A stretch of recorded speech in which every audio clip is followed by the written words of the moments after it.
allow the two It's okay. It's okay. Off your mic. It's okay. Off your mic. Chai! Now wow, people wey suppose talk truth to power don't off mic. And if we talk, now 500,000 they go summer us, call them hate speech. But fear not, my ego don't come. Ingo torchlight every corner, nooks and cranny of all these bad people where they spoil our country.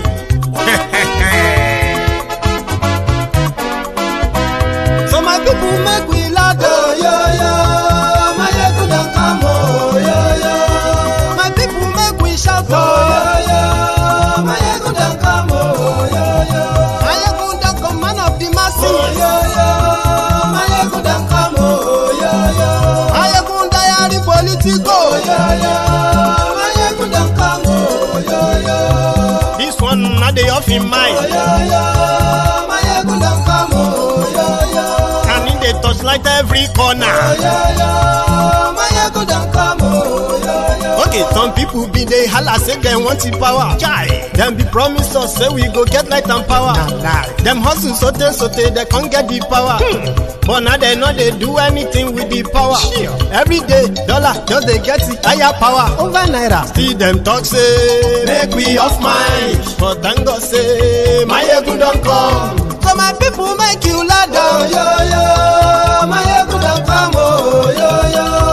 my people make we shout, my ego don't come, my ego don't come, man of the masses, my ego don't come, my ego diary politico, my ego don't come, this one not they off in mind, my ego don't come, person where they do evil, no one make person talk. Them say that my yegun, that man too they talk. He too they talk. Say my yegun diary, he they hot like pepper. But every day then they take money in bulk.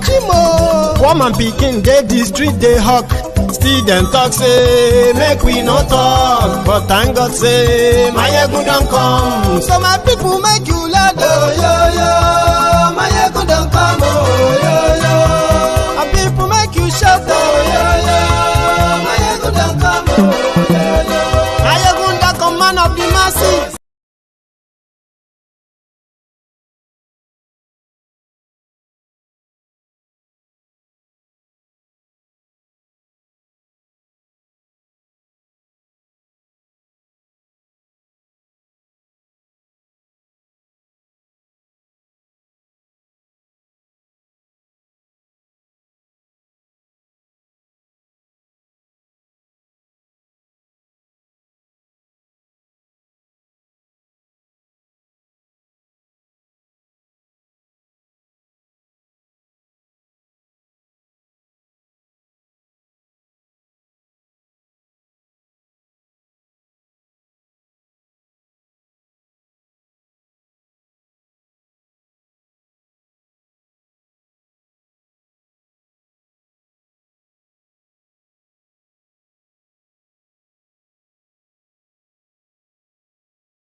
So sorry about that. I understand that the audio has been a little bit off as well. Apologies again. What I was saying when the audio was off, I was apologizing for the late start. I said these days I have to move some of the equipment from the studio here, right, down to the new studio. Most of the time when I come back and set them up again, they do not always give me, the main settings. So I have to get on with them and quickly get them back on within few hours. And yes, right. I apologize again.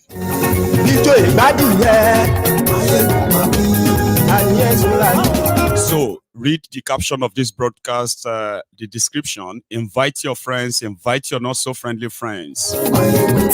Tell them that my good today.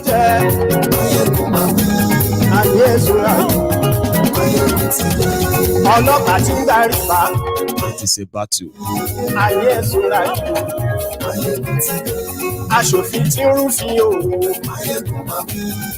Just yesterday, last night,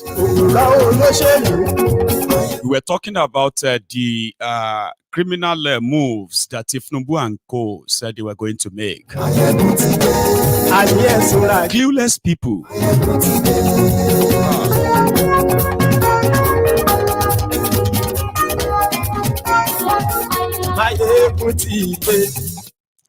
Mutide.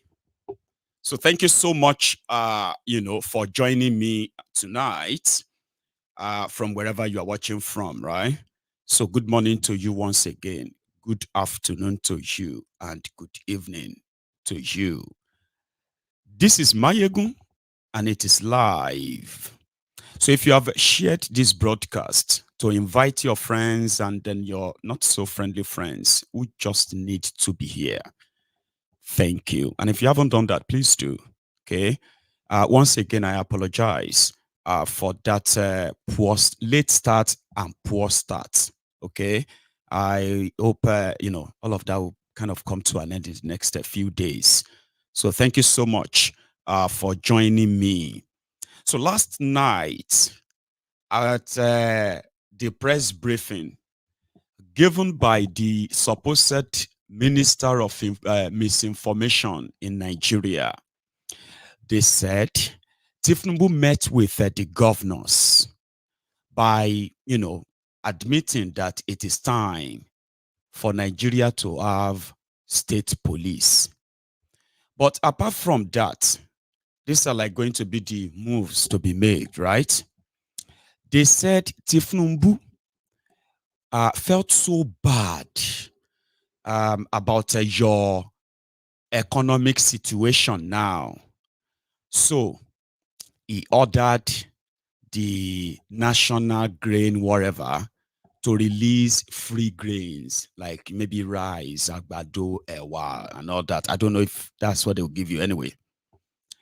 Also, to start going after people they call the hoarders.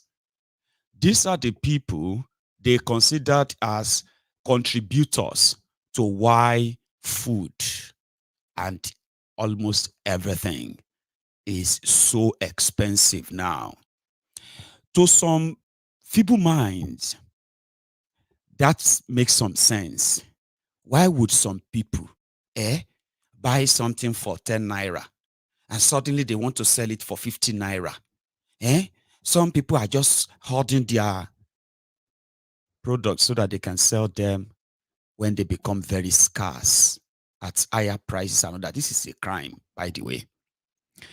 But just so you know, Nigeria and your criminal leaders continue to tell the world that Nigeria is a free market country. And free market means if you have anything to sell, to produce, whether locally or to bring it to Nigeria, as long as it meets their standard and you pay all their bills, you are welcome. So whatever price you think you're going to sell that your products, if you find the buyers for them, if they're worth what you think is worth, based on what it costs you to bring them in, it's up to his free market. So if I bring something into Nigeria, for example, petroleum, and it cost me per liter, landing cost, it is called. I'm just giving you an example of what true free market should be, but not in Nigeria, because it's pseudo of everything, fake of everything. And that is why nothing works. Okay? So if I am a marketer, for example, and I am bringing petroleum to Nigeria, okay? So the first thing is that I'm going to need to source for dollars, okay? Which is I'm going to need to change my naira to that dollars in order to go and bring petroleum to Nigeria to sell. Now, out of all of that cost, I now realize that it's going to cost me, it's going to cost me, let's say 1,200 naira per liter. That's how I'm going to make profit. Marginal profit from my own business, right? In a free market. But in Nigeria, the same criminal people who said they are practicing free markets, they are also the same criminal people who also want to set prices. Do you understand that? People believe that government can tell you how much you must sell what you have. Not government. What government could do in this instance is that, let's say you have your stuff now, you decide that you are not selling it. You are not selling them. Government can't force you in a free market. Government can't force you to sell them. Okay? There is no law that allows them that.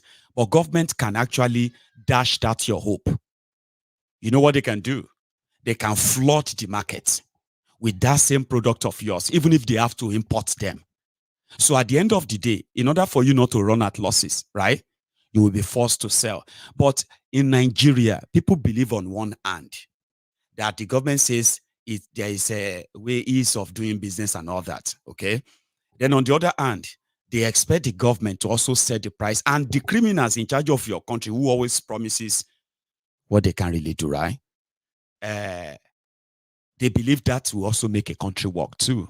In fact, it will help stabilize the price. So last night I said, because I know these criminals and the agendas they always push, none of them is in your interest too. But wait for it. I said, if you are not careful, if you are a businessman or woman in Nigeria right now, especially if you are running a business that deals with importation, like you have to import that thing to sell, all of you know what it is right now to sustain your business in this volatile exchange rate that has killed so many businesses.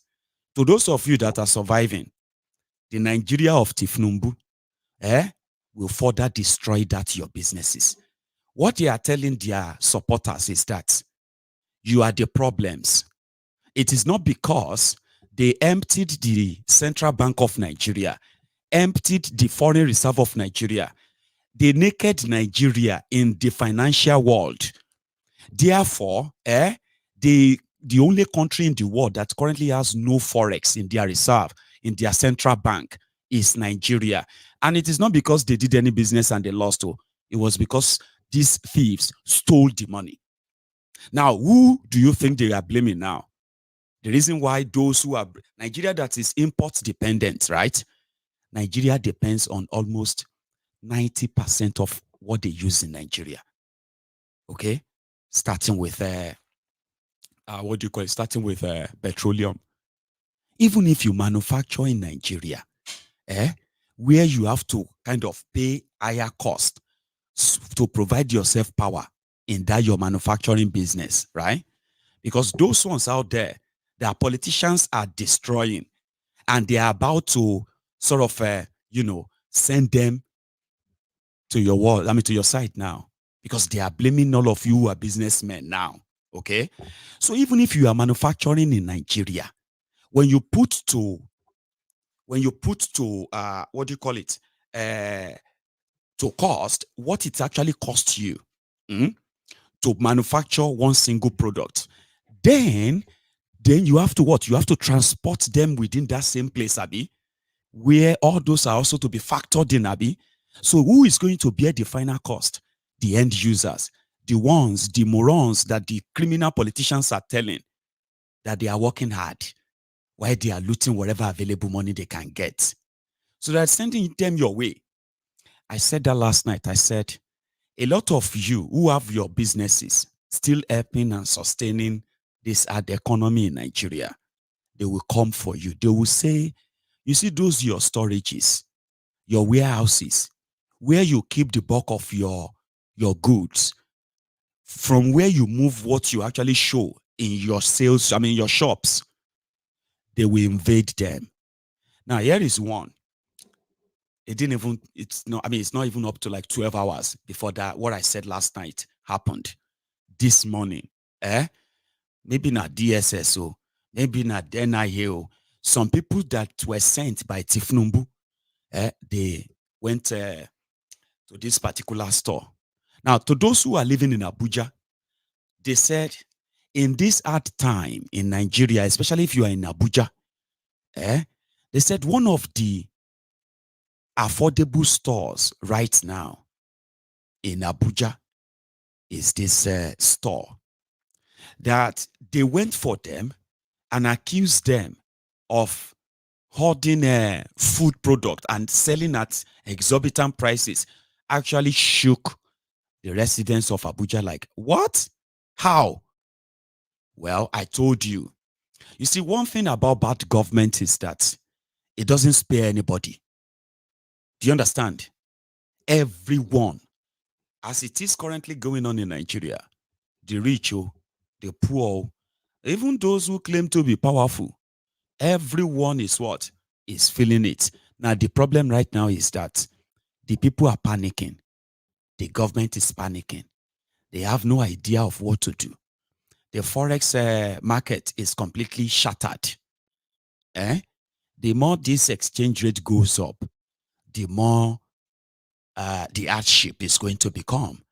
And if you are dreaming that it's going to just come down, even if they tell you that they found some dollars somewhere, and therefore the dollars and the whatever is now coming down, the Thiefnubunomics, it will not change the price of the goods. So another problem is this.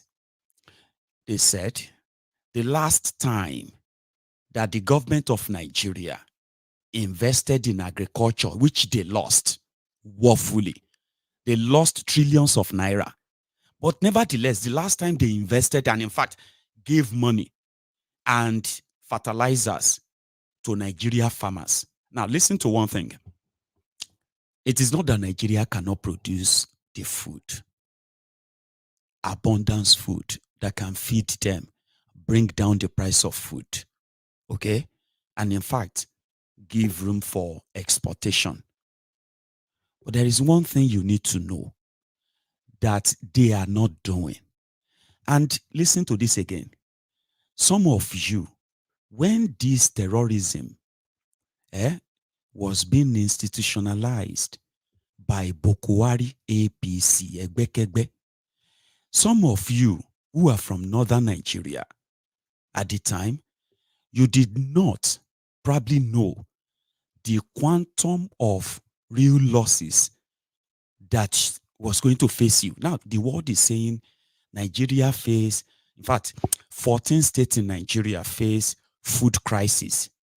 However, when this terrorism started, some of you from southern Nigeria who felt like it's none of your business, okay, in 10 years, you see what you are witnessing now, is what APC, Egbekegbe, institutionalized, and it was gradual, okay? They were killing farmers, beheading them. And this was in northern Nigeria. In southern Nigeria, there were so many mechanized farming springing up. I'm talking about large scale, like industrial scale kind of farming. The moment the terrorism started spreading south and started taking hold, all these sectors were this agricultural sector, which the destruction started from northern Nigeria, but religion, as well as ethnic biases, made them feel like it's okay, it's better to be in power, right, than to actually live in peace and prosperity. But they are finding out now, and the rest of Nigeria is finding out. But this is actually for those of you who are from southern Nigeria.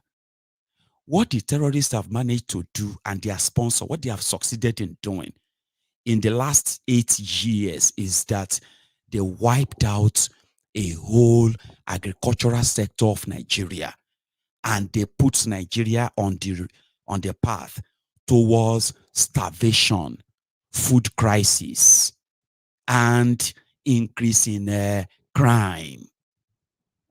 That's what they did. And how did they do it? I will remind you. Bokwari said it was in order to fight smugglers and improve agriculture in Nigeria by supporting farmers to grow food, it closed the borders of Nigeria. And the main border where food in particular are imported into Nigeria is from the southern part of Nigeria, especially from the western part of Nigeria. So they shut all the borders. Now, the northern part of Nigeria, where also from Niger, where livestock and other foods are also kind of brought into Nigeria, the terrorism as well sort of cut that short. Now, you will now see the middle belt that is called the food basket of Nigeria. The terrorists, when they seize that of the northern part, they move down middle and they started attacking the raw earth, that food basket, until they scattered the basket. People who were like known historically to be growing all kinds of food in large tons. I'm talking about millions of tons of food. They could barely produce hundreds of thousands of tons of food anymore, because with the attack, incessant attack, the killings and all of that, that drastically cut down Nigeria's capacity to produce our own food. So what did Boko Haram do?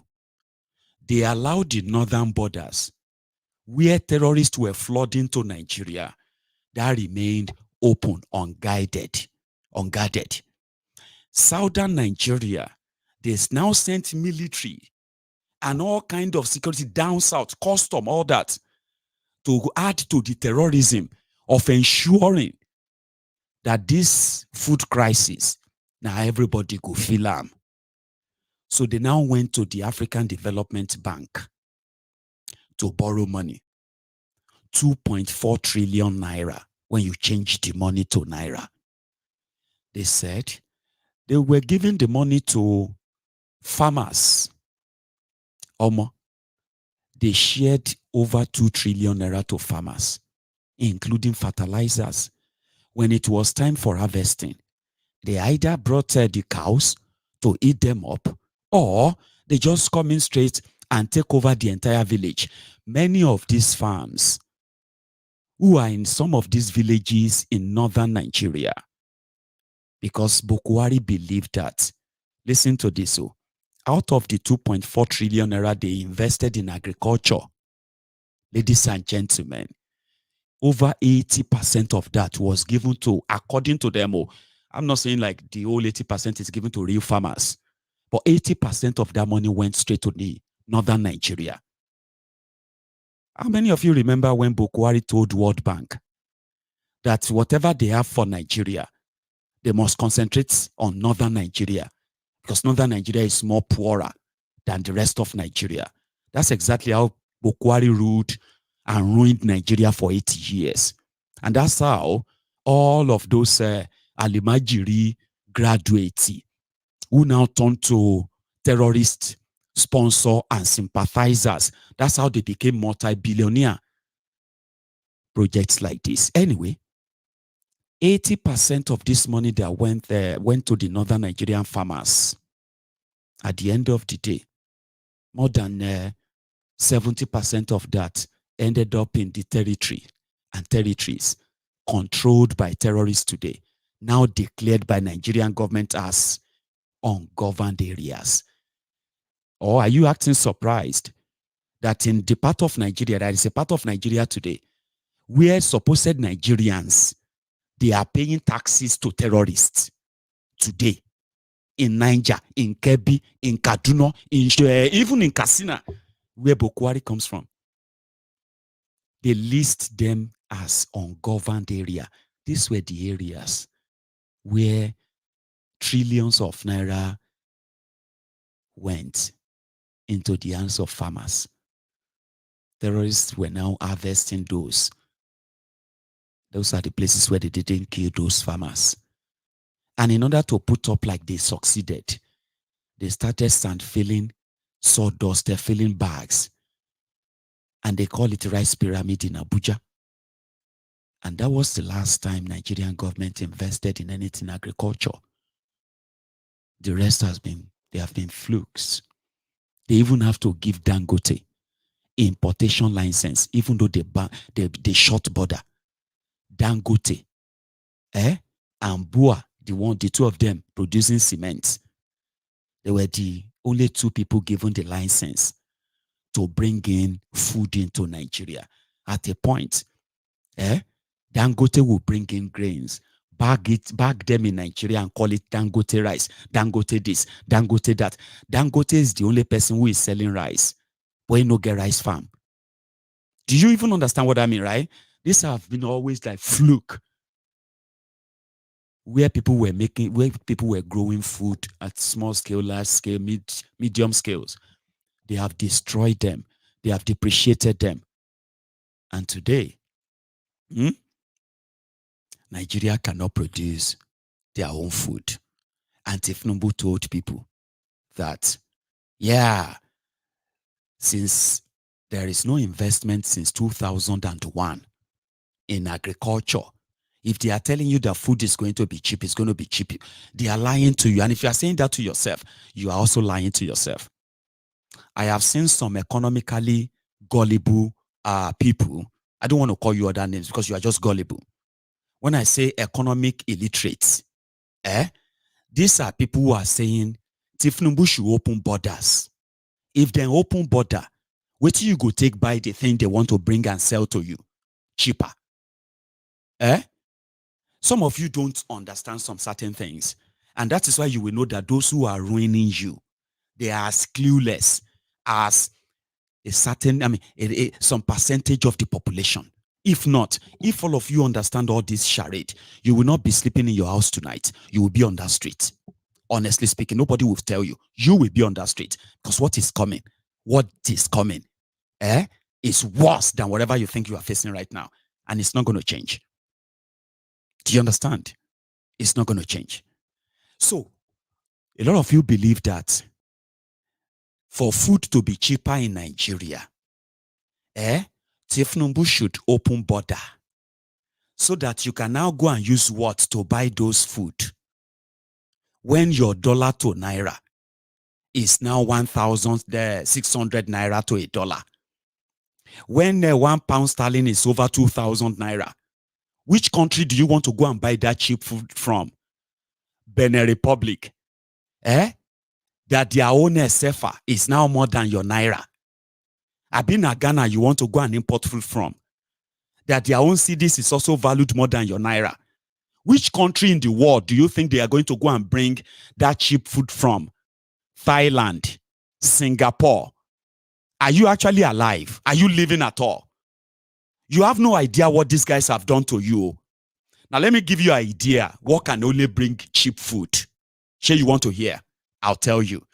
This is when, in all honesty and sincerity, this time around, you see that your subsidy money they removed. That subsidy money they removed, to bring food down for the temporary base. Temporary. No. They have a word. They have this kind of phrase they use. They say short-term, medium-term, and long-term solution. Now, surely the short-term solution to curb the hunger that is eating Nigerians right now, especially on food. Do not let anybody lie to you that because you are not buying Nigerian something, that is why food is... No. And don't be stupid to believe that lata that is not importing ata, that onigari that is not importing gari, onigari will not enter transportation to bring gari to market. Abi onigari no get family. We go also chop rice. Onigari and elefo, the people where they sell vegetable. All those things that you think are made locally, when they sell them to you, which money do you think they are going to now use to buy food or pay their own rent, pay electricity bill that they are removing subsidy from now? So if you are an economic illiterate, listening to people like Koolu who told you, should they pay your salary in dollars? Are you buying tomato in dollars? Are you buying kiniko? Don't be stupid, yo.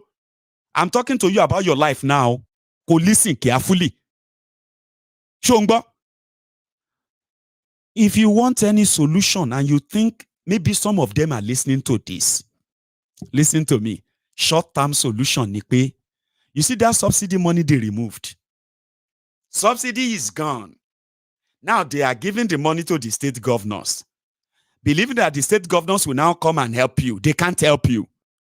That money, they need to sincerely put it together and go to Singapore and go to China, go to anywhere they can buy rice, buy all these staples, all this food with their money, and then bring them to Nigeria. Sure you get? For example, they say Nigerians, normal, when everything they okay, before this hunger won't kill everybody. They say you need about 18 million tons of rice in a year. That is still small, but at least you need 18 million tons. About 18 million pogon.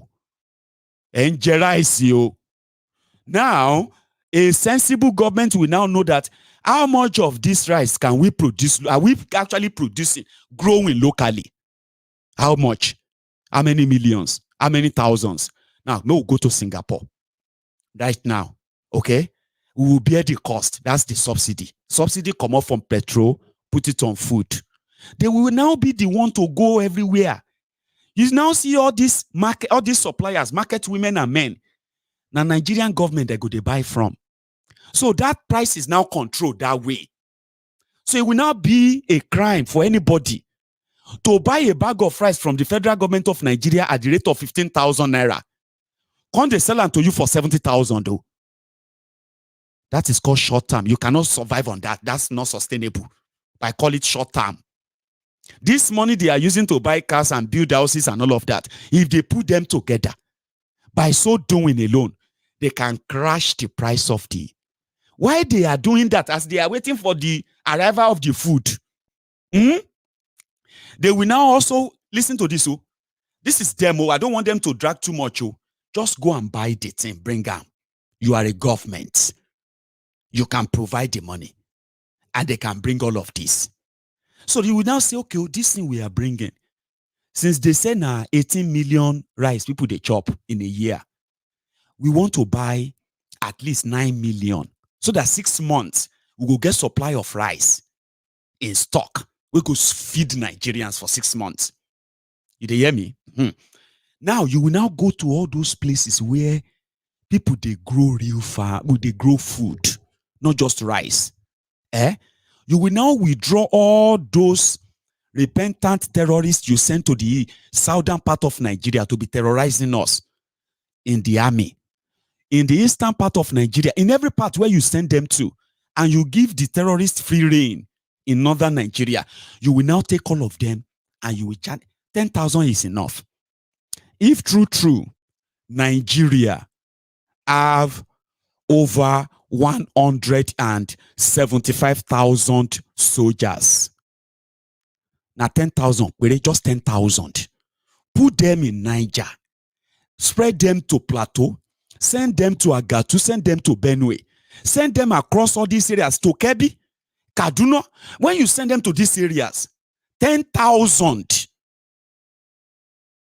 And listen to me, in this 21st century, this is 2024, with just a special up of just about 1,000 battalion and technology, you can not only eliminate these terrorists, you will chase them far away from the places you want agriculture to be concentrated for the next 2 years. 1 year, any kidnapping, 1 year, any rat, what have you. If there's any incident of any act of terrorism, you see everybody who are in charge, who should know, whose eyes should be open, technologically and physically. They will not only be, listen to me, they will not only be sacked, they will be tried for treason because their job is to keep their eyes open 24/7, and then you give them the tools. Next 2 years, all year round,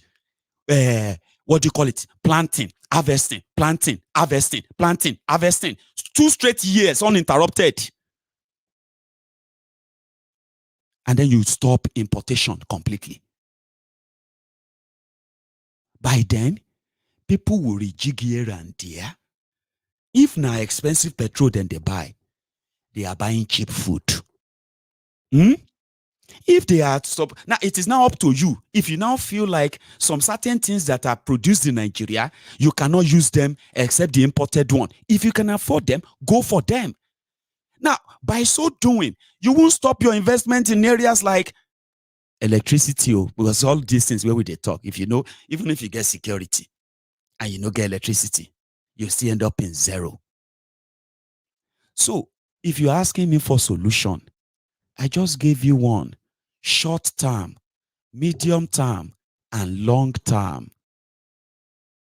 Because immediately you are doing that, you are making sure that the other money you want to give to the manufacturers to subsidize them, if you are going to call it power subsidy for manufacturers, if you are a manufacturer in Nigeria, you are entitled to, number one, half of the cost of your power. If it is costing you 20 million naira to fuel your plant to produce in a month, and now you are spending 40 million. So instead of increasing your product, the government of Nigeria will begin to give you half of that. So that extra 20 million that it is costing you to produce, so that people will be buying it expensively, right? To prevent that, government will subsidize your power. It's as simple as that. By the time you put all this money and all of them together, in 2 years, when they are not collecting 10% here and there, or 100% here and there, the economy itself will begin to come back gradually. The hardship can be tamed, controlled, and brought down. And afterward, your naira also gradually will begin to regain its own strength. But these guys are looking for dollars that they are going to exchange for the naira. The naira they are collecting as allocations, contract money, and all this money. Once they get all the naira, any dollars that is available, offer is gone. The real people that are running your economy, they have no access to resources to run it. So as they are scampering here and there to stay afloat in those businesses, they are being blamed for why things are expensive in Nigeria. And in order to help you, they are now targeting them. And you think that is the solution. You have no idea what is still in stock. I won't drink tea, but I'm going to show you something. These are, supposed call it reality today. Few days ago, the same government went about and they found a store and they said, "Oh, you are stockpiling food." Nigerians don't believe that big stores also have warehouses where they keep all their wares and store things that cannot be contained in their shops. So anywhere they are selling food now, they are targets, big supermarkets, stores, and all that. A lot of people, just like the time of NSAS, when they started, when DSS started releasing information about warehouses. It's not even NSAS, rather, during the COVID, when they stockpile food, and they started giving other businesses and their warehouses and their storage were ransacked and, their stuffs were stolen. Remember? So it is the same thing now. You see all those big supermarkets in those big cities where people know where you keep your stuff and all that. They are going to become targets. And in this country where people are so hungry right now that they are mad, they want to believe anything the government says. If it's going to give them something to feel better. Something like this. Is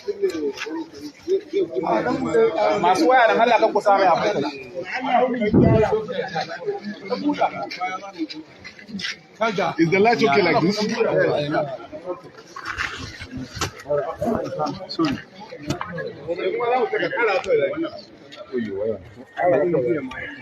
Jazuli? Jazuli, can you go live? Live? Okay, yeah, well.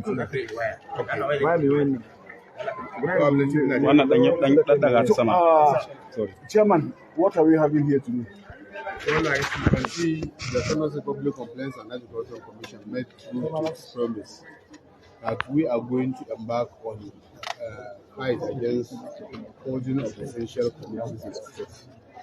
And today, because we have started in this following day after we had a press conference. That was last Thursday. That was last Thursday. And we have made a significant impact towards, stopping the rise. Because, we have experienced the instant rise in the price of essential commodities within a week. Sorry about that. That actually got clicked by error. Let's go back to it. Sorry about that.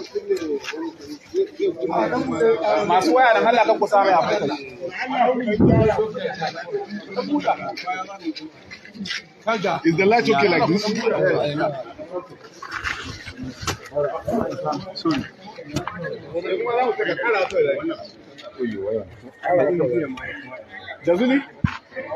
Jazuli, can you go live?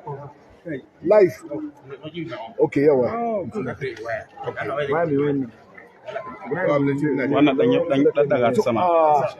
Chairman, what are we having here today? Well, as you can see, the NLC Public Complaints and Agricultural Commission made through to its promise that we are going to embark on fight against hoarding of essential commodities in the state. And today, because we have started in this following day after we had a press conference. That was last Thursday. That was last Thursday. And we have made a significant impact towards, stopping the rise. Because, we have experienced the instant rise in the price of essential commodities. Within a week, rice has jumped from 52,000 to 61,000 within a week. So that is why we swing into action. And alhamdulillah, as from yesterday, from what we are hiding, and after this, we are going to the market to ascertain what is happening. We were able to stop the instant increase. That is number one. That is a major landmark achievement. Number two, we have believed that if we sustain the tempo, we will be able to bring down the prices, inshallah, within no time. So as you can see now, we have gone around the warehouses. We meet series of issues, which after we go back to the office, we are going to digest it. But one fundamental thing is, virtually each and every store we entered, they will be claiming that it is a World Food Program stores. We wonder if a World Food Program will starve the country while taking the food somewhere else. You can see where I was told here today, within 1 month, the price of maize has jumped from 30,000 to 60,000.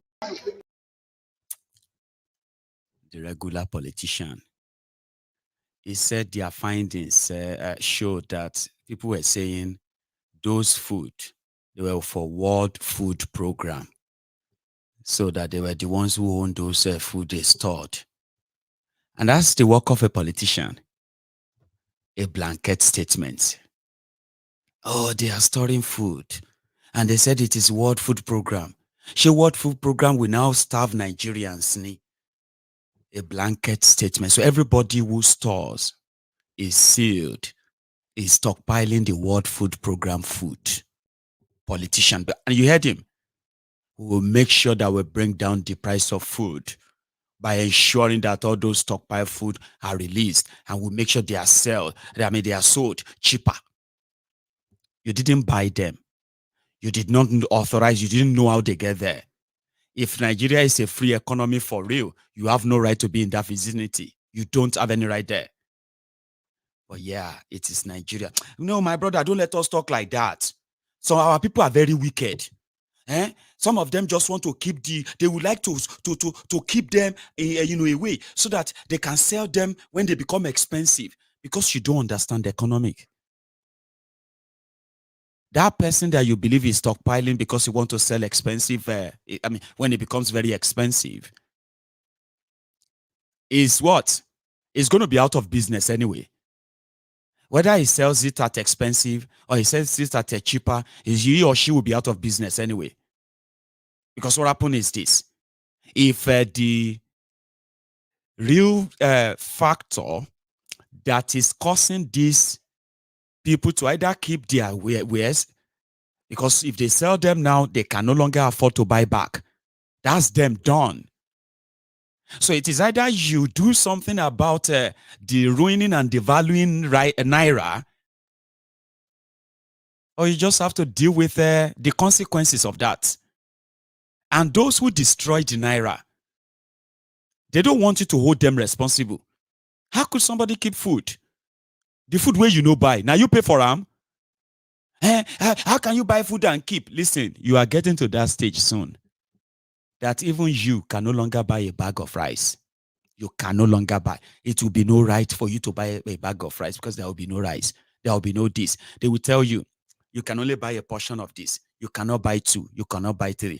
It has happened here in the UK. Me, I have witnessed it. So don't think it is something that can never happen in Nigeria. It has happened in the 80s. Bokwari rationed food because, yes, he closed the border and he started opening people's warehouses in their own draconian way to keep the price low, or doing nothing on issue of production. And the price will go down. At the end of the day, Nigeria enter gutter. So they are doing the same thing right now. You that studied economics, you are probably defending them because somehow, you are one of the failure who still parade himself or herself as an economist. A failure. So they will be rationing food. During COVID, we were rationing toilet papers in the UK. You cannot buy more than 3 pack of this or more than 2 pack of that. You cannot buy more than 4 of that. You can't pack this or that anymore. Rationing. Nigeria is going to hit that stage soon. Let them start emptying people's warehouses and expect people to continue to bring food, to bring stuff into Nigeria. Shebi, if they go abroad, allow people to bring food in, it go dey cheap, abi. Àwọn àjàngbà the economist. Onípòpò PhD in economist. Àwọn wèrè. Because you are just going to go and do graduate like Thiefnubu is doing graduate for all of you right now. You are going to go and do graduate for the people that will give you the food to bring to Nigeria so that you can sell it cheap, abi? So when they finish with that, they would start telling you, you can no longer buy more than a basin of gari because they are rationing it. When you get to that stage, call me, okay? My grandma is saying that, what? Ẹ dákun mi ò rojú yín o bí ẹ bá wà mi ò mọ̀ yín.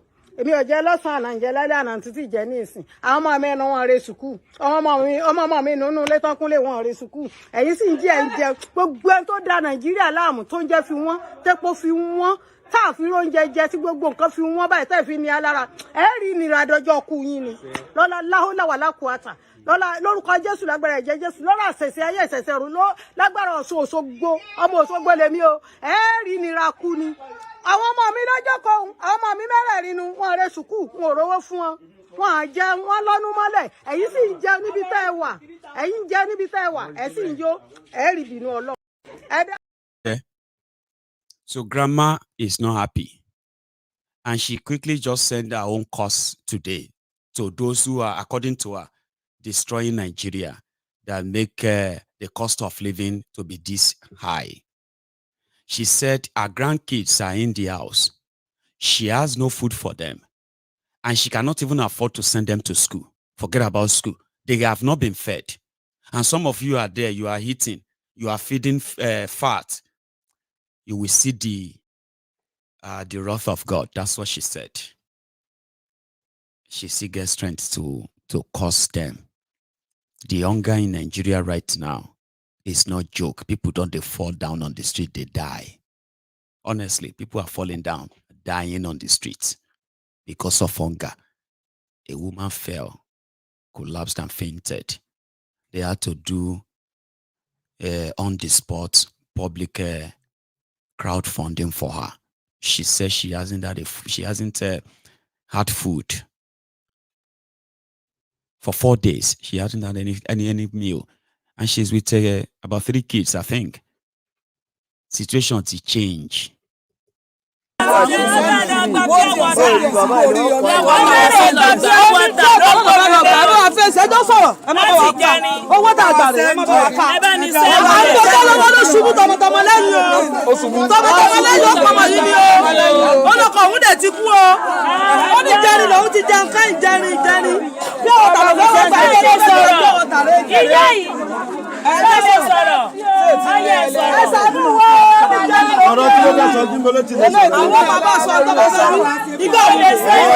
Sọ̀rọ̀ pé láti jẹrin ló ti jẹun gbẹ̀yìn ó fẹ́ wá gbà wí pé látàbúlé ó láti jẹrin ló ti jẹun gbẹ̀yìn ó fẹ́ wá gbà wí ọjà bí ọwọ́ tà látàmúlòkó ló ṣubú lulẹ̀ àtọmọ mẹ́ta ọmọ tó mú yàn láyà rẹ̀ ó nìyẹn kò jẹ́ nǹkan kan ó péǹtì ó làwọn èèyàn ló fi rescue ẹ̀mí ọjà ló ń dáwọ́ jọ fún un ní ọ̀tà ló wá gbà mí látàmúlòkó láti jẹrin ló ti jẹun gbẹ̀yìn nínú ọjà àbá ìṣó olóògbò ló ṣubú sí iná dáwọ́ jọ fún tẹ̀wọ́ yìí àwọn ọmọ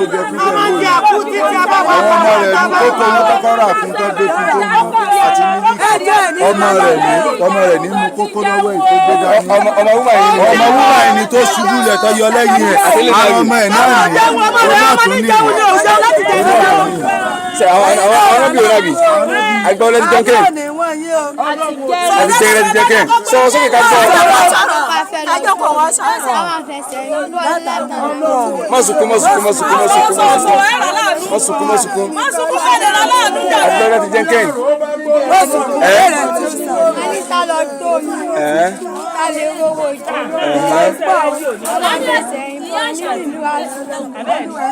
ọmọ ìyá ṣubú láti jẹ́ wọ́n ti jẹ́ kẹ́yìn wọ́n náà ti jẹ́ kẹ́yìn ẹ̀jọ̀ jẹ́ náà láti jẹ́ náà ni.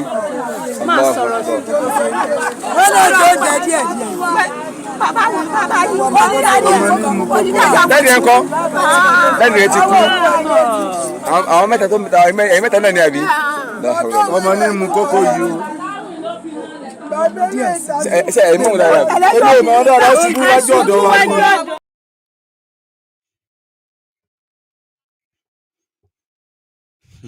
Yeah, that happened.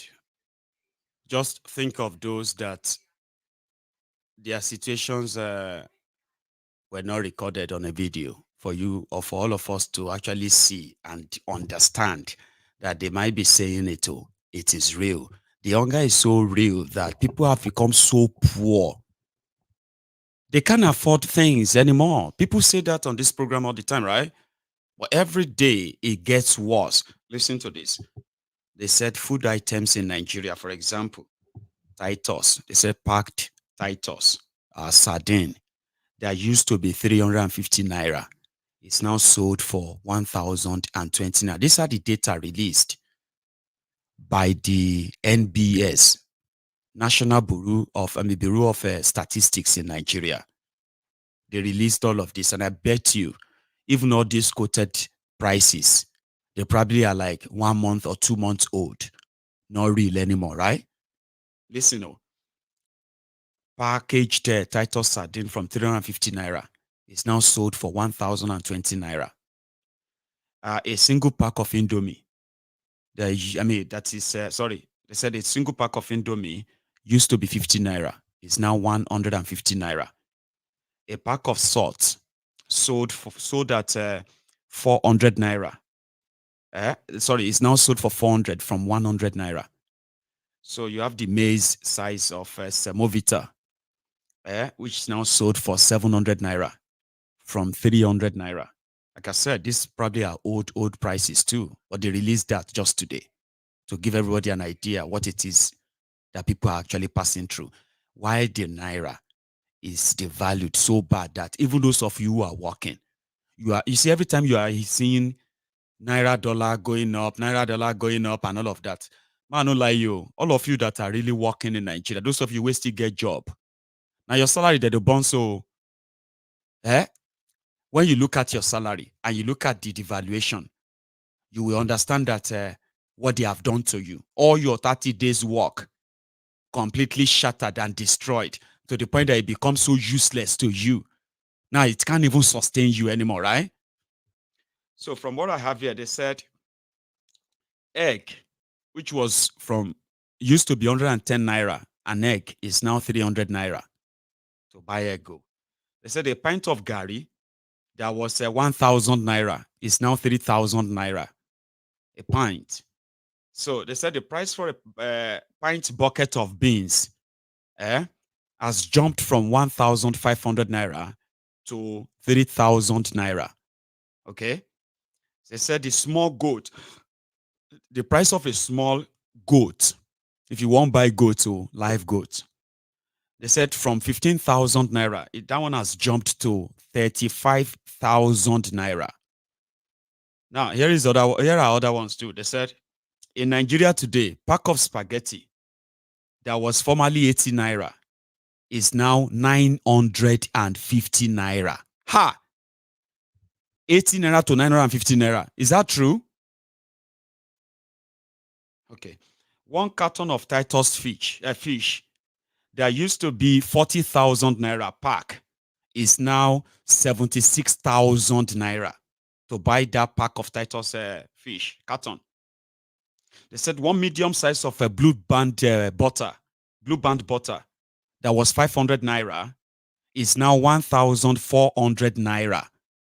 So our children will not even, the children in Nigeria probably not, they no longer get the whole nutrient from their food, the balanced diet.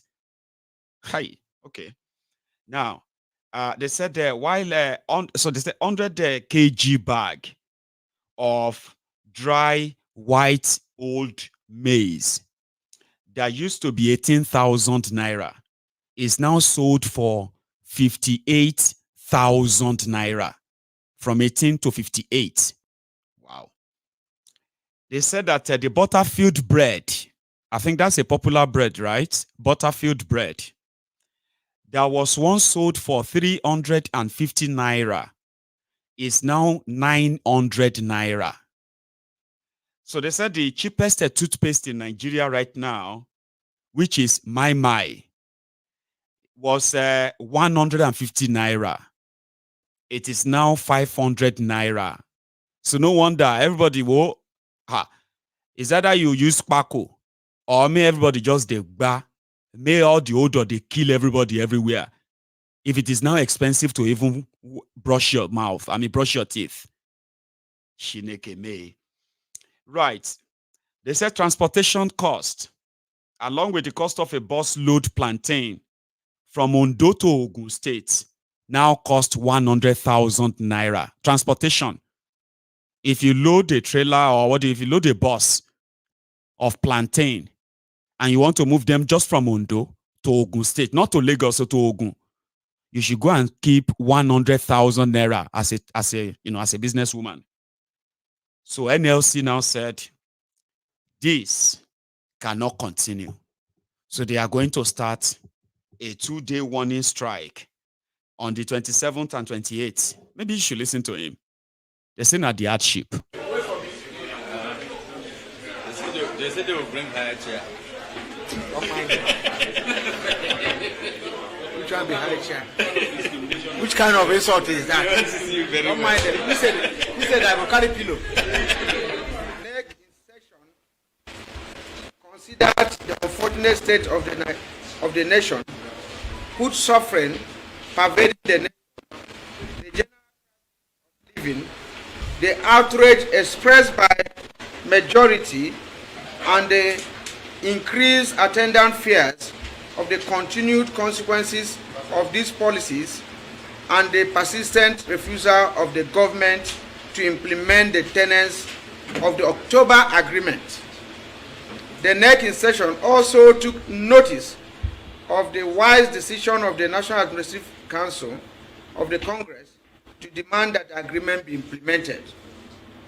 To this end, NEC unanimously noted its deep disappointment and condemned the actions of the federal government in refusing to implement the agreements and reached the following decisions: that it stands on the and ratify the 14-day ultimatum issued to the federal government within which to implement the agreement and address the mounting crisis of survival by Nigerians. That the notice expires on the midnight of Thursday, the 22nd day of February 2024. That if on the expiration Congress is not satisfied with government's compliance with the conditions of the notice, Congress will be at liberty to take action that will compel government to implement the agreement. That next session declares a 2-day national protest on 27th and 28th of February to demonstrate outrage on the mounting hardship and insecurity around the nation. If our demands are not met after the nationwide protest, to issue a 7-day notice that will expire on the 2nd day of March 2024 to the federal government, after which an indefinite nationwide strike will ensure. That Nigerian workers and people are not interested in the empty talk now, but action. So we call on all our affiliates, state councils, and civil society allies to start mobilizing across the nation for effective action as the February 22 approaches.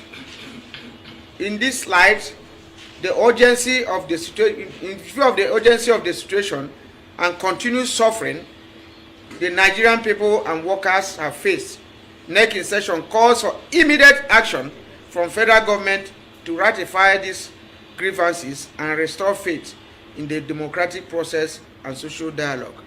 Thank you very much. Context of this briefing.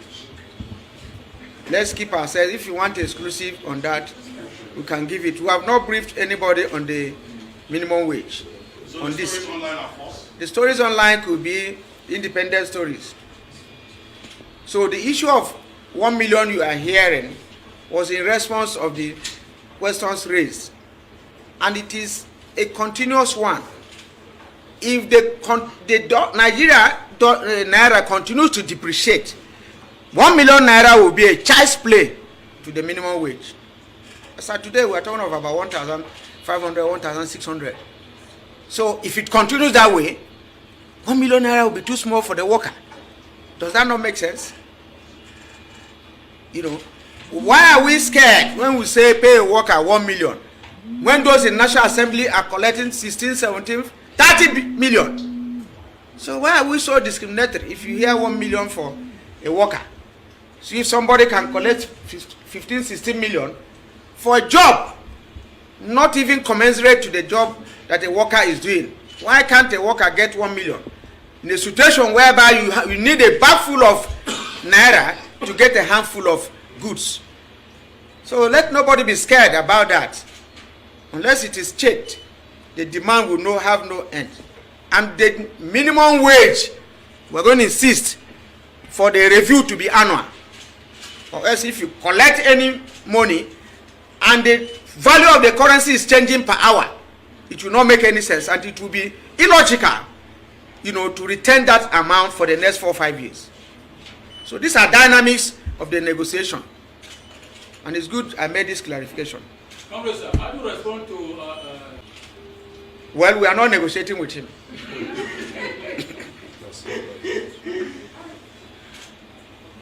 Because they are agent provocateurs, people who have taken it as their duty to pauperize the Nigerian people. There are sadists in and around government, so we don't respond to such people.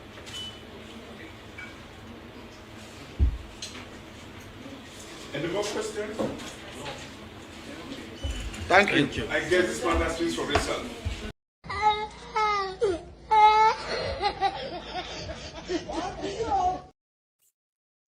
I no one call a nuisance because any fight na fight. So even if you call them hypocrites, sell out and all of that, I still kind of believe in their fight. As long as you, who has been waiting for any motivation to actually do it, if they are going to help your motivation to fine. If they are not, it's also fine by me. But the fact that they believe that they have a chance or that they can have a shot at a Thiefnubu, as compromised as we believe the same NLC is, TUC and the rest of them, okay? You are going to see more propaganda that are going to pop out. Eventually, Ajero and his guys, they're going to be toothless a bulldog. But nevertheless, if they shut down Nigeria because of this hunger, join them. I know say everybody is now saying that no Igbo will participate in any kind of kiniko. No wala. If you think you want a shot at Thiefnubu and their criminal government, and you are looking for something to motivate, if then kind of money to come out, and not shot it in 24 hours before. So I'm not asking you to believe them. Don't get me wrong. Okay? But they have the capacity to shut down Nigeria if truly Nigerian workers are suffering. The Nigerian workers that they have not paid 30,000 naira minimum wage, with the exchange rate that is going up per hour, according to Ajero, 1 million naira minimum wage will not even be enough when the whole show starts, if they don't do something about that. I like that. That's valid. Do you understand? His position is valid. They are the people who have the capacity. If Nigerian workers are suffering today in Nigeria, under APC, you cannot be a worker and build a house or buy a car. Middle class is dead. Do you understand?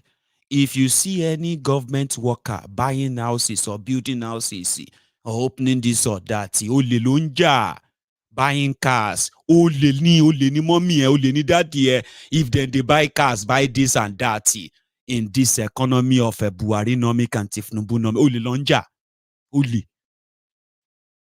In case if you don't know, so just know that inside the mommy and daddy, uncle and all those people where you have in those places. Because right now, the value of the take-home pay of a worker in Nigeria, and workers were supposed to be able to save money like they normally do, put resources together. In fact, they always kind of do adjure the thrift and all that. So sort of raise, they get paid, they get loans in order to fund personal and private projects and all that. And they get those money deducted from their main salary. All of that are gone. Ask the civil servants, how many of them are being offered the same loan now? And how much are they being paid? What is their salary? They can no longer afford to say they won't buy or go on holiday or go anywhere anymore because Naira Tifori Shampon. Any of them, where they do anything right now, is a thief. Say it to their faces. Oh, smart. No, they think say because they are smart, they are part of the problem now. Because the real thing is that these guys have destroyed everyone to the point that if everyone is earning legitimately, including themselves, you cannot build a house in the economy they have ruined today.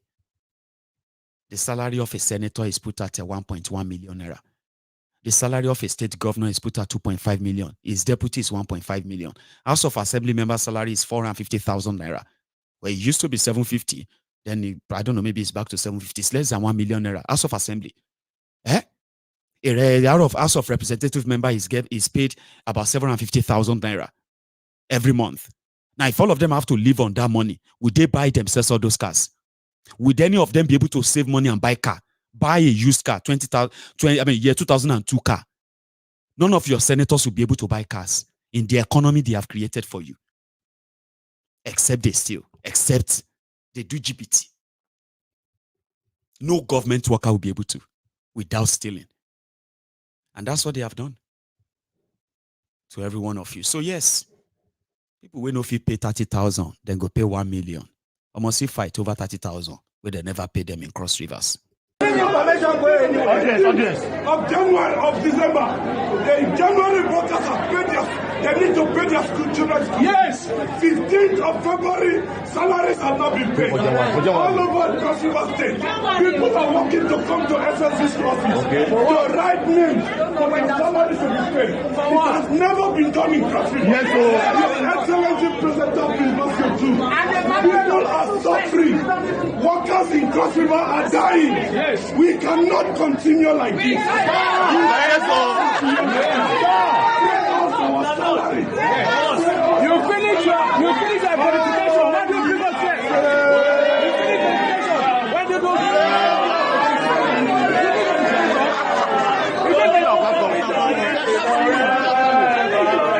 You give qualification. Make it viral. Make it viral.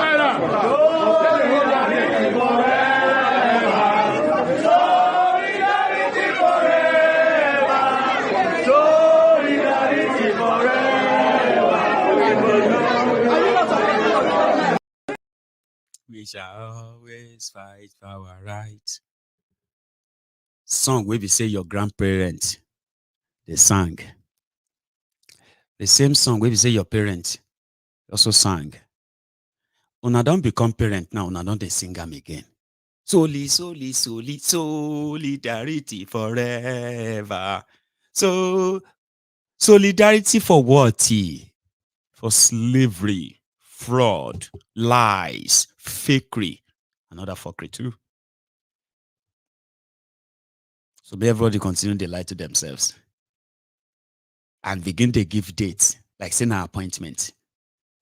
On the 27th, if they don't change, by the 27th, the Nigeria dollars, if you don't enter 2,000 by the 27th of February. So, what did Nigeria go can do? Somebody said a bag of cement. Just, it'll be today, Friday.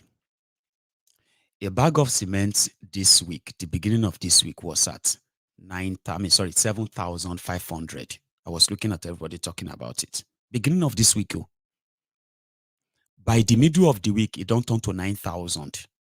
Others are saying, no, not 10,000, 10,005. Babaleni Friday, I've been hearing now that it is now 15,000 naira per bag. Dangote is the richest man in Africa. Bua is also producing cement. That one even made a public announcement that don't worry, after meeting with Thiefnubu, we are going to help Thiefnubu's government to succeed. How many of you remember that that Aso Rock visit of Bawa bin Abua? And he said he was going to crash the price of cement by January. You remember that, Sha? Abba, how can you forget? The guy said he was going to crash the price of cement. And it was going to be sold for 3,500 naira. He even gave a price, said it's going to be 3,500. And from January, the price is going to fall. Omo can't see how people, they praise the guy. Bua, God bless you. Dangote is useless. Dangote is just blah, blah, blah, blah. Dangote is kinekon. About today, people no get strength to call Bua. No people will get money to build house. Some people don't consider to find buyer. We go buy the house where they try to build now. Situation done this, reality done the setting. Here you get. Don't they become like say, this project is the project we go kill you. With the way Nigerian naira is going, blessing I ain't go see be your end. You don't get high blood pressure small because you are not sure anymore.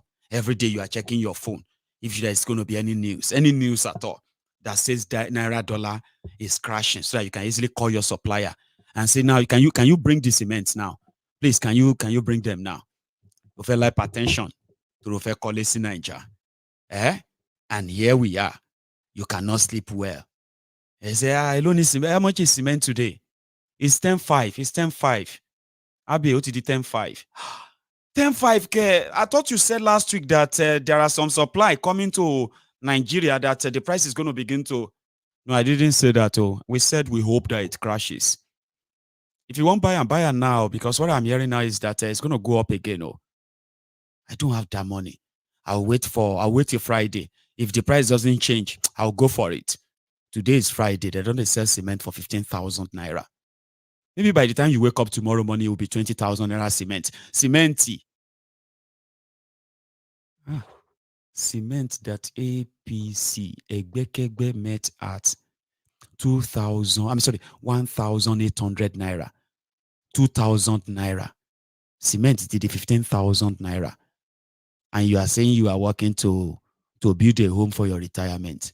If you manage to get paid and you manage to be able to feed yourself to even live long enough to get to retirement, Baba, you better remain in that family house.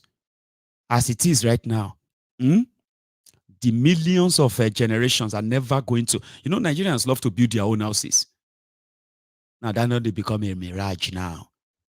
That is how they wiped out the middle class, which is the working class. Those of you where they work as civil servants and all of that stuff, they don't wipe all your wealth away in a single swoop. Now, everything you have right now, they've devalued them. Now, those of you wasting money to get some things here and there can cling on to them, because that too, they will force you to probably part with them. Abi, those of you who don't work, don't build houses, you see those who are working right now, they are going to end up without anything in their old age. No thanks to these criminals. Have you even thought about that at all? When most of these rogues were when they were at our age, when they were in our own age, Baba, 20s, 30s, these guys were already like, they have track record of what they are. Those who wanted to go to school, they have a lot to show for it at that age. Those who wanted to pursue business at that age, in their generation, they were already at it and succeeding, Goni.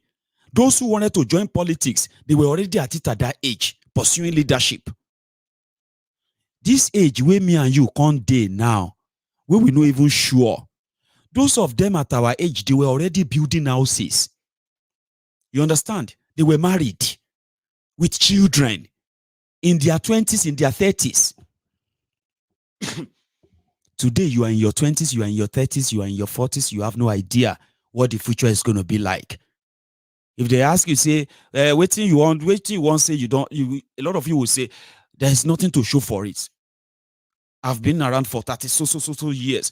There's nothing to show for it. But you see all these criminals who have stolen everything from us, including our future, they had all these things when they were in our age. Now, a lot of us are going to end up wretched, poor, and maybe homeless in the next 40 years, 30 years, in the next 50 years. And you see those of you who have had some of the things you have to show for your own age now, in your 60s, in your 70s, you are currently in your own homes. Houses built when you were younger, in your youth. Or probably the work you did in your youth and saved for. Now that the system is so rotten, they want to take that away from you too. In fact, they will take that away from you too. People are selling their properties now just to take care of their health in their old age. Their pensions unpaid, their welfare, nobody cares. And a lot of them are actually dying in their old age that they thought they were going to be resting when they were working so hard in their youth. That is the consequences of a terrible leadership. Nobody is spared. Everyone is a victim. If you ask me, I say they don't slim fit pure water in Nigeria now, since it is becoming too expensive too. So you probably would now, I don't know if you have come across this, okay?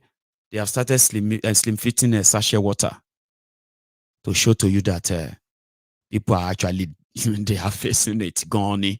Tinubu, this time. I want to stop you at our this time live. To what it don't you? And boss comment that you can so do what it don't you come out here. They were let our suit this time new. They are rationing that, which means the pure water that is not pure, okay, is even expensive. And you know something what they say about being in the debt? Nigerians have been in the debt. They have been in poto for so long that they have become so used to the smell. You may not understand that what a lot of you have been adjusting to, and you have been sort of managing to get to have come used to. These are life that is unbefitting of slaves, of any humans, is inhuman. But because a lot of you have been inside it for so long, all our lives, that we no longer smell the stench of the poverty that they have made us get so used to. We have been so much in debt, in a bad leadership, a corrupted system, rigged system, and vile system that we no longer smell it. We question those who are complaining as, why are you complaining? Well, I mean, you knew this is Nigeria. Come on. We are used to it. Come on, get used to it. And that is exactly what it means, that when you stay so much inside the toilet, inside the stinking toilet, you no longer smell the stench. Or maybe hunger can set everyone straight. I told you. You see, when the terrorism was attacking the food supply from northern Nigeria, taking lives, taking lands and all that, and those who are from southern Nigeria felt, some, not all of us, because we were the loudest. I was one of those who were the loudest. When I started talking, right, about this terrorism and the consequences of it years ago, Fulani terrorists they never had this kind of audacity to even attempt anything in any part of southern Nigeria ever. So when we're telling people that it was going to get to that, we're considered an alarmist, okay? Fake news propagandist, fear mongers. They called me so many names. And that's why the loudest voice that time, Mazi Nnamdi Kanu, became the most hated personality by Nigerians who are under the shackles of these criminals. They hated Nnamdi Kanu so much for telling them what was coming upon them. Because it was like, he must be a madman for him to be telling them that Fulani terrorists are going to come in and they are going to destroy their farms. They are going to kidnap them. They are going to pay ransom to Fulani terrorists. They are going to rape their mothers. They're going to rape their women. When he was saying all of this, it was practically impossible to so many Southerners who believe that they are so much on their high horses, and they will say to your faces, it will never happen in the South. If they bring that nonsense to Yoruba land, Nigeria is going to end, only for them to come back and start gaslighting people. Now it's happening. Do you understand? Today, we did not share any border with Fulani. We do not have anything in common with Fulani, except for the Nigeria where we are still forced to remain part of, but where we grow our own food. A Fulani will now say to me, a Yoruba man who grew up, not only reading about our own agricultural prowess, I participated in agricultural rallies. I don't know, some of you, I will remind you, I'll describe them. How many of you remember that if you study in Yoruba land, if you grew up in Yoruba land, I'm talking to you now. How many of you remember that time in primary schools when local government areas, they would bring in all the farmers from the local government area, the big farmers, the small farmers, and all of them will come with their farm produce. And the local government will bring in different kind of trailers to display the bountiful harvest, the largest, the biggest cassava, the biggest pawpaw, the biggest and the freshest oranges, vegetables, name it. How many of you will remember that? Do they still do that in Nigeria now? When I was growing up, we were growing our food. There are certain food that they will tell you, this one, they bring them from Eastern Nigeria. There are certain food they will tell you, when you are talking about yam or plantains or vegetables, so they will say they come from the eastern part of Nigeria. Were those ones magic? When I was growing up, Aganambo trailers, How many of you remember Aganambo? I don't know if I pronounced this right, too, but that was the name. It was so popular. They called them Aganambo. These are like open, massive lorries loaded with foodstuffs from eastern Nigeria down to the west, to Lagos. Same thing from northern Nigeria, where they will also be bringing in, mind you, when the northerners bring in their own yams or other stuff, right? In the south, we have choices. They will tell you this one a Calabar yam or bina Aba yam or this one a Kinikon yam or Enugu yam. You know what I mean? That's how I grew up. Other things were locally produced. When they say they are bringing onions, they are saying from the north. Northerners come to the south to come and buy cola nutty, which simply means that when you bring food to the south, you are not going back empty-handed. You are also taking something back to the north. When you bring something to the south from the east, you are not going back to the east empty-handed. There are things you are going to pack as well from the south and from the west, taking them to the east. That was how Nigeria was operating when I was growing up. Until they now started telling us that, and we all know the time when they're bringing the cows, they're bringing the rams, they're bringing the chickens, and all of that in Yoruba land. That's how I grew up.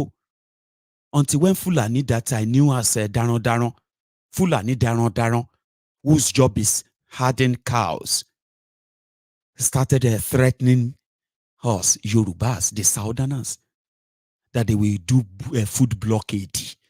They will block food from coming down to the south. It was as if to say, I'm like, I never heard of that in my life. You dare not. Hey?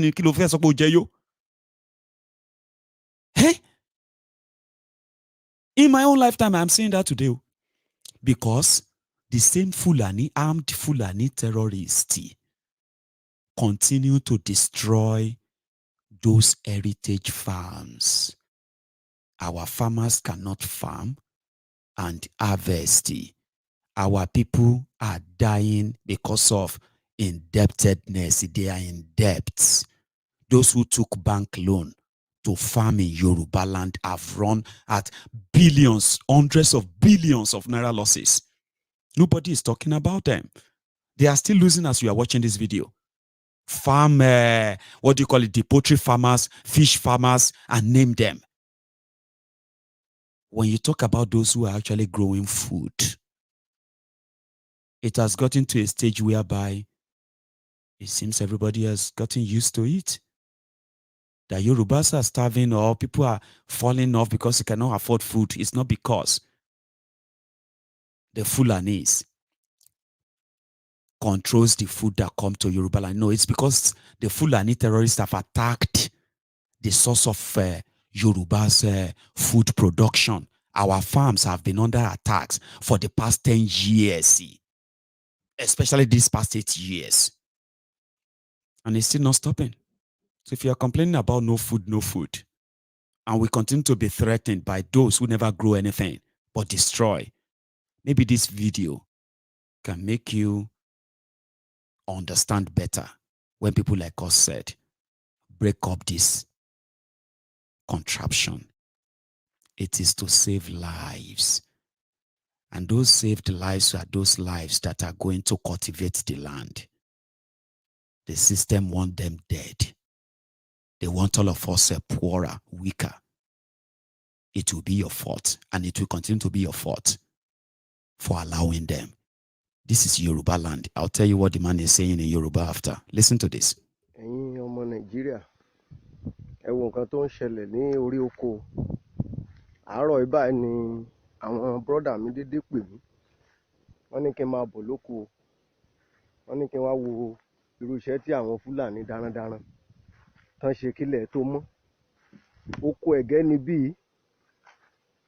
Èmi mo dẹ̀ ní oko ẹ̀gẹ́ yẹn ní ìlú Ìkẹ́rẹ́ Èkìtì. Wọ́n máa ń pe oko yẹn ní ọ̀nà mọ́là. Ibẹ̀ ni irú nǹkan báyìí ti ṣẹlẹ̀ kílẹ̀ tó mọ́. Ni àwọn darandaran náà kó ẹran wọn wọlé. Náà dẹ̀ daran sínú oko yìí. Ẹ wo ẹ̀gẹ́ tá a fi owó ńlá tá a fi ṣiṣẹ́ sí. Ìgbẹ́ wọn lẹ̀ ń wò nílẹ̀ yìí o. Ìgbẹ́ àwọn màálù yẹn lẹ̀ ń wò yẹn o. Gbogbo ibi báyìí. Oko tó ń lọ bí about 4 hectares. Òní Fúlàní da ẹran sí.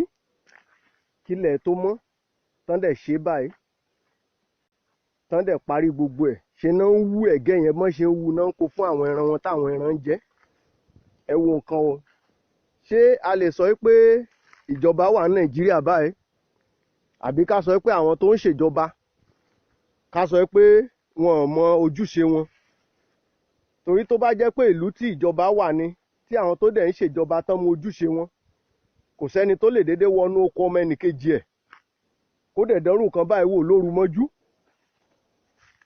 Àmọ́ mò ń ṣe eléyìí kí gbogbo ọmọ Nàìjíríà kán lè mọ nǹkan tí à ń fèsì lápá ibí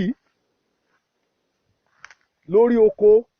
Àwa tá à ń ṣiṣẹ́ oko nílẹ̀ Yorùbá pàápàá lẹ́kìtì ní Ìkẹ́rẹ́, ẹ wò ó, inú oko mi ní nígbà tí a bá sọ wípé kí ìyá má jẹ ìyàwó àtọmọ, káwa náà kó má dẹ̀ di pé ṣe ni à ń tọrọ jẹ àbí ṣe là ń hùwà tí ò tọ́ nínú ìlú. Tá wọnú oko lọ, tá ṣiṣẹ́ oko tó wá di pé òru gànjọ́ ni àwọn Fúlàní náà dẹ̀ kó ẹran sí náà ṣe gbogbo oko yẹn bó ṣe wù wọ́n. Ẹ máa wò ó, ẹ wo nǹkan tó ṣẹlẹ̀ lórí oko lóru mọ́jú. Ìránṣẹ́ Ọlọ́run ni mí o, I'm a pastor, I'm a clergyman. Mo dẹ̀ ń ṣiṣẹ́ oko torí pé mi ò fẹ́ wojú ọmọ ìjọ, mi ò dẹ̀ fẹ́ hùwà àìtọ́. Mo dẹ̀ gborí oko lọ wípé at least kọ́mọ àtìyàwó kan lè jẹun, kí n lè bọ́ wọn properly, èmi náà kí n lè keep integrity mi as a man of God. Ṣùgbọ́n ẹ wo nǹkan tá a bá pàdé o, ẹ wo irú ìṣẹ̀lẹ̀ tó ń ṣẹlẹ̀ lórí oko o. Gbogbo àwọn tá a jọ dáko síbí báyìí the same thing náà ń lament. Àwọn ìgbìrà tó wà ní gbogbo agbègbè báyìí náà wá wò ó láàárọ̀ ìtàn sọ pé mi ò tí ì rí nǹkan kan pé kí n wá wo oko wọn bọ́n ṣe ṣe sí gbogbo ibí nìyẹn o. Ẹ wo orí oko o, ẹ wo nǹkan tí àwọn Fúlàní darandaran ń dánwò. Tá dẹ̀ sọ pé ìjọba wà ní Nàìjíríà, tá dẹ̀ sọ pé àwọn kan wọ́n ń ṣèjọba lé wa lórí nínú ìlú yìí. Ẹ wo irú ìwà àtìṣe tí àwọn kan ń wù torí pé wọ́n fẹ́ bọ́ ẹran wọn. Àwọn náà gbàgbé pé irú iṣẹ́ yìí owó la fi ṣe. Ibi tí èèyàn ti ná owó tó báyìí sí tó jẹ́ pé in the next 3 months àwọn ẹ̀gẹ́ ẹ̀ máa mature, tá a dẹ̀ máa retí pé at least millions of naira máa jáde ńbẹ̀. Ṣùgbọ́n ẹ wo nǹkan tó ṣẹlẹ̀ báyìí o, ẹ wo orú nǹkan tí àwọn darandaran ṣe sí báyìí o.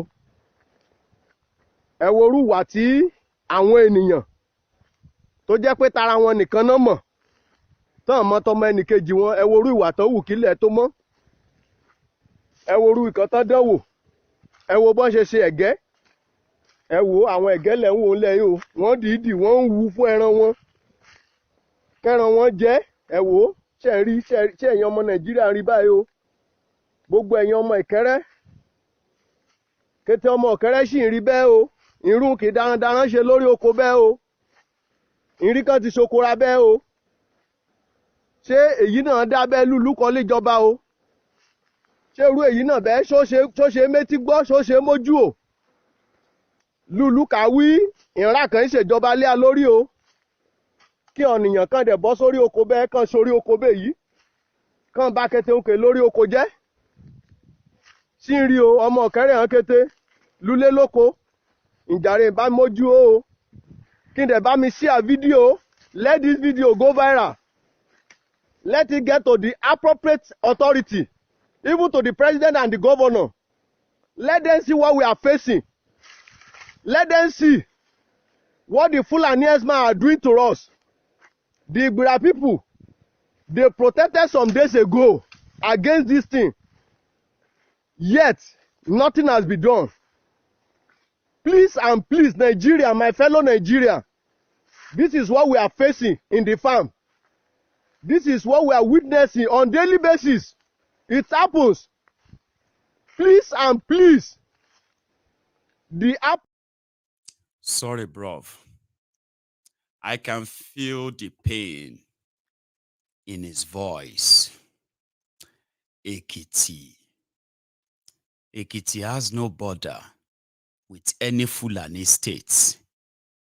where Ekiti has been under endless attacks from the Fulani terrorists, Ekiti farmers in particular.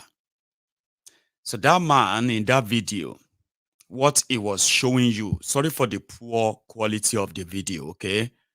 But the voice over that video was lamenting. He is a farmer whose other colleagues came to call early this morning that Fulani herdsmen and their cows, they have destroyed all of their farms. His own farm alone is 4 acres of land that he cultivated.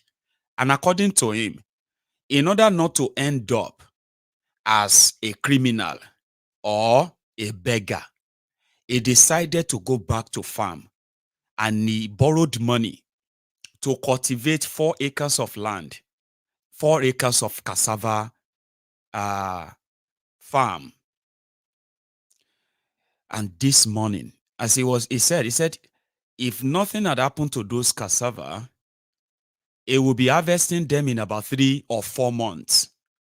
His family, wife, children depended on it.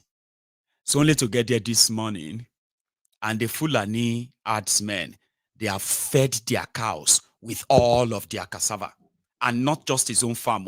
If his own farm is 4 acres, he mentioned the Agatus who were working in that same farm settlement. In Yoruba land, we have farm settlements historically, even till present, but they were never managed. Unfortunately, those farm settlements, official farm settlements, like in western part of Nigeria, in Yoruba land, they have become some of the places where those terrorists are now camping in Yoruba land. 1,748 illegal Fulani cells inside the Yoruba forest alone. I have no data for others. This was from Are Onokakanfo, Iba Gani Adams himself. Listen, you may not like him, but that data is fact. Okay? Those of our farm settlements are part of the places these terrorists are now occupying. Very soon, their dream is to turn those places to local government for them. They will tell you they have been in that forest for 15 years, 20 years. With all the crimes they have been committing around those areas, right? One day, their dream is to ensure that those lands that are farm settlements in Yoruba land, they will become the Ruga areas. They will become the places where those Fulanis will have their local governments in the future. And I promise you, that will never happen. Okay? And listen, there are some certain things that you will know you are going too far, even if you think you can. Of course, we believe that the weakest Yorubas, they have allowed these terrorists to gain so much ground and entered us. But you see, one day when the Yorubas understand the danger that these criminals have locked them in, we are going to use one stone to kill 2, 3, even 5 birds. The royal fathers who have become Totigbabode,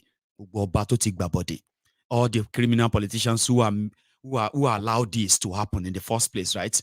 The day the Yorubas rise, the real Omoluabis rise, we will use one stone to kill about 10 birds that time. They will all follow and hand with their friends and the Fulanis and the terrorism they've brought and poverty they've brought to Yoruba land.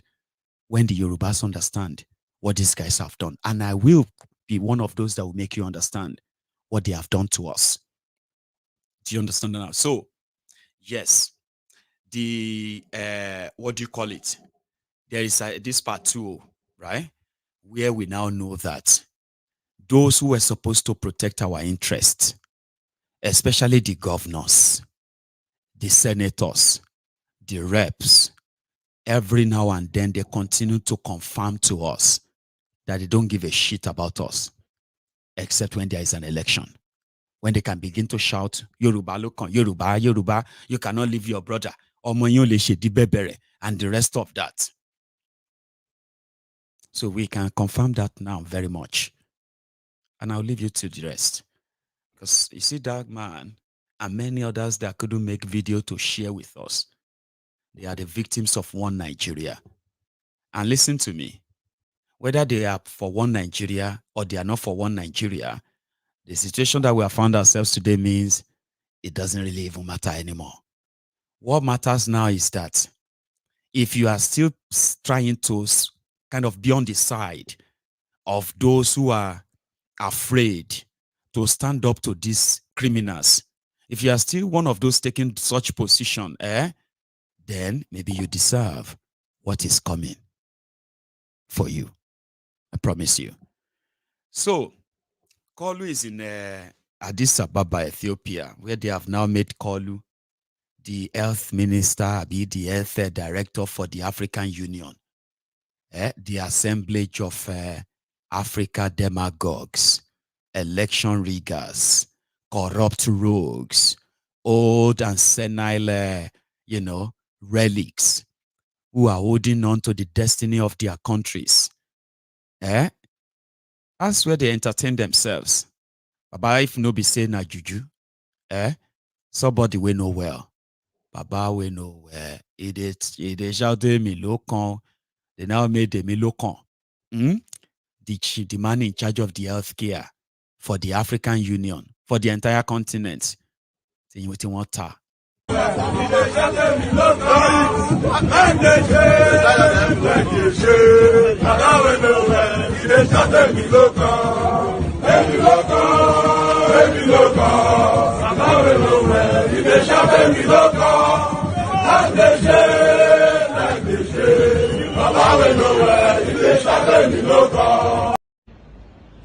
Years-old man. So he's currently in Ethiopia, and they are sort of they are mourning about the Burkina Faso, Mali, and Niger that pulled out of ECOWAS. They said they didn't show up at the AU summit. African Union house that they built in Ethiopia, and China built them. Here you get. So somebody will want to spy on the rest of Africa or the rest of you, like Americans and the rest, right? They don't offer to build you a house. So request is easy. Put all of those head of state, put all of them inside this house. Anything with them talk, any deal with them strike, any conversation with them they have, we're going to listen to them in Beijing. And that's a place where Koolu went. As usual, he loves it when they treat him like a president. He's our president. How are you? Hello? Hello? I want weary. You'll tell yourself that every now and then there's something Koolu tells you. You are on your own, but you think maybe that's not what he's saying, right? Oh yeah, see the Gbajue, Jagabanditi, President of Nigeria. This is all he wanted to do.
You dey speak in tongue.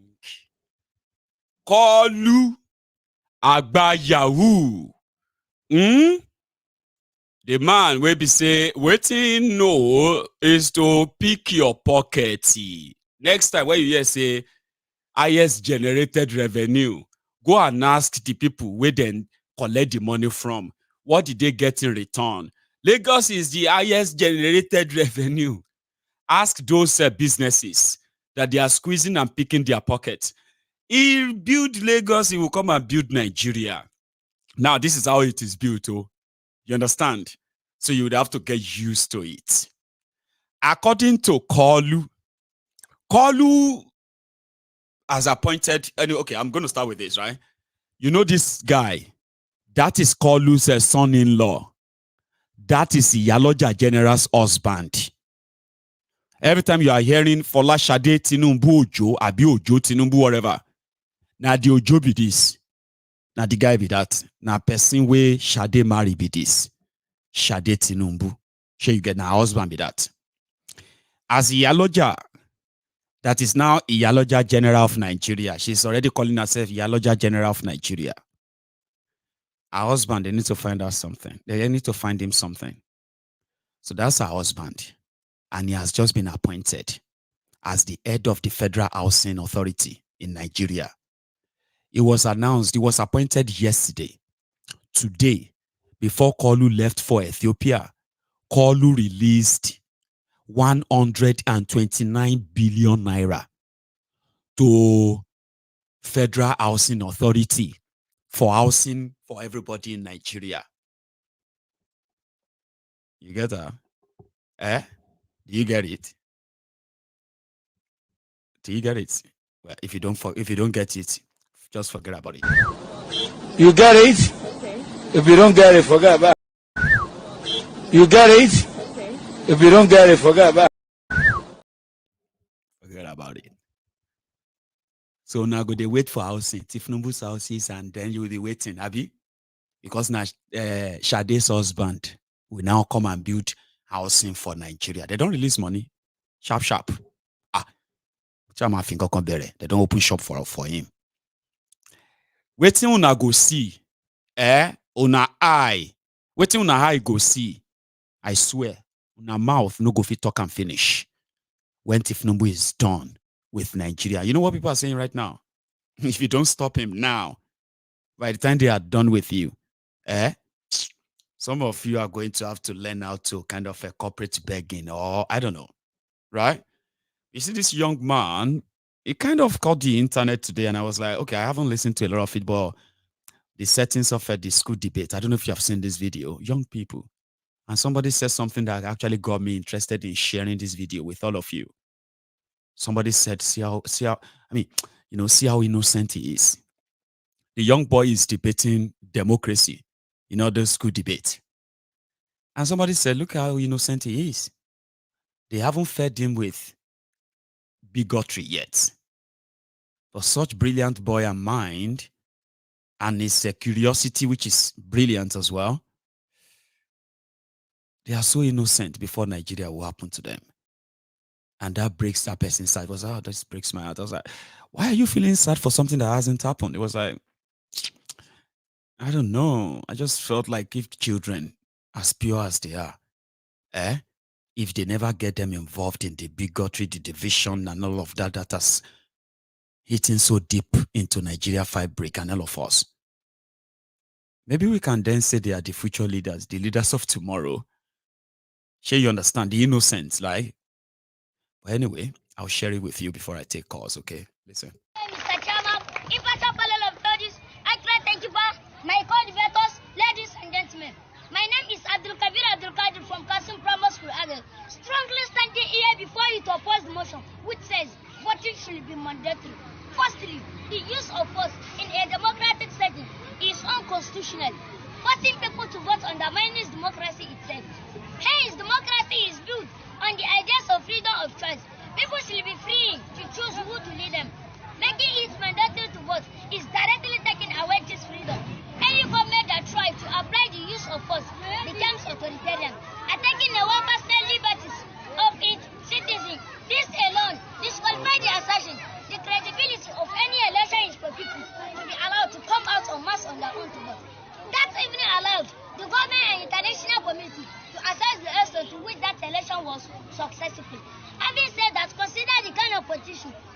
in this country. And our politics is being practiced. Who and who are we making voting mandatory for? Just April last year, we voted Tinubu to be our next president, with any hope that this will change for better. Upon swearing in, the first bit of color he gave us was to remove the petroleum subsidy, proving the whole nation who took in Abuja into untold hardship. Prices of goods and services continue to rise. Tinubu, with all his charisma, cannot handle this country the way we want. Presently, we are experiencing the capital of the naira, and as all this are happening, our lawmakers who have the constitutional power to call everybody to order, including President, Deputy, particularly the Senate instant, they are busy budgeting for 160 million naira flashy cars, housing allowances, etc. For God's sake. Is this the kind of our leaders who want to make voting mandatory for?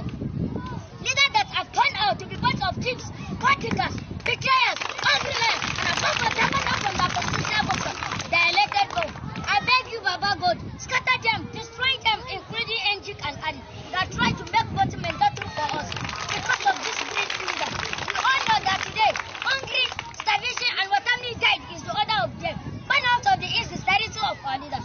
It is often said that a child that licked his mother's pot of soup and free tested the goes back to support the second term. The most painful part of this argument is that our retirees who have served this country for 35 years have been neglected. Particularly our teachers who taught and make this country great are being denied their gratuity. Some of the retirees have died. Some of them developed paralysis, while others on their sickbed as a result of inhuman attitudes of our government. Some of their children can no longer go to school because parents can afford paying their school fees again. These are people who are better 2 times the elite. They voted under some of them under rent, all with the hope that things will change for better. No way. And some unscrupulous elements are somewhere agitating for mandatory voting, as if they are part of the changing of our greedy leaders. Oh, Thunder, where are you? This is the time you are supposed to strike, so that we eliminate all of them, so that we have peace in our nation. Or join them in one aeroplane, so that it will crash land in the course of their journey. Furthermore, our security agents, i.e., the police and army, are being used by the really parties to scare away voter from the police station, by the use of gun and daggers just to prevent the poverty movement. And where that is not possible, courts are being used to turn over the outcome of the election, which is simply because the candidate is the incumbent or the highest bidder. Money. This thing has turned our country into misery, starvation, hungry. We are dying as the expense of some few greedy individuals. Yet, we are still preaching mandatory voting. What a nonsense. Introducing mandatory voting will be a calculated attempt to enslave us in our fatherland. Thank you. Brilliant. Did you hear that? If a young boy, if a child is so detailed in the know of what is going on in Nigeria, you an adult that is telling people to calm down and give them time, are you not ashamed of yourself? If a young child like that is asking God, he understands the root cause of the problems. He understands the consequences of all these deprivations. He knows that his future is at stake.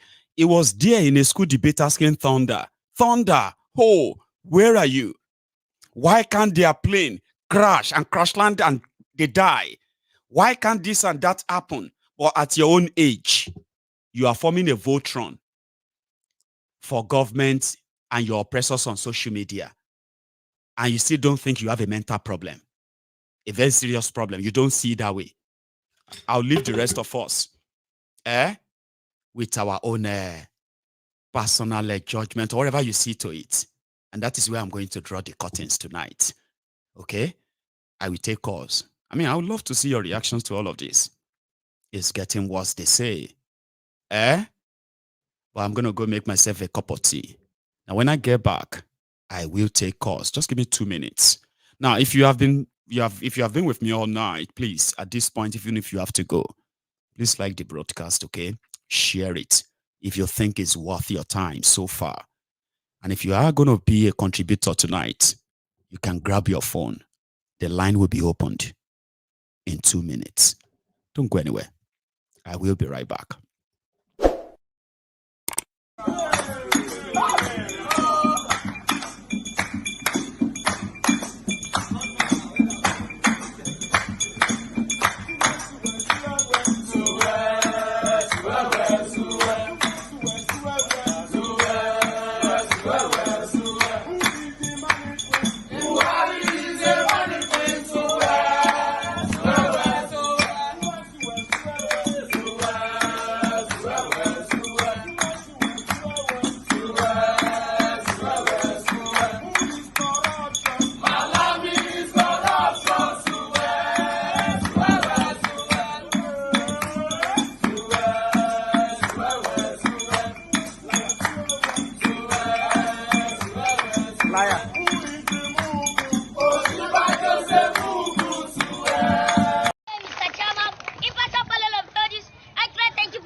unconstitutional.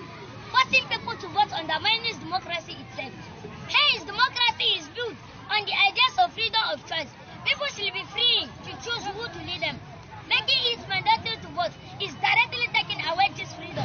Any government that tries to apply the use of force becomes authoritarian and taking away personal liberties of its citizens. This alone disqualifies the assertion the credibility of any election is for people to be allowed to come out en masse on their own to vote. That's even allowed the government and international community to assess the extent to which that election was successful. Having said that, consider the kind of politician we have in this country and how politics is being practiced. Who are we making voting mandatory for?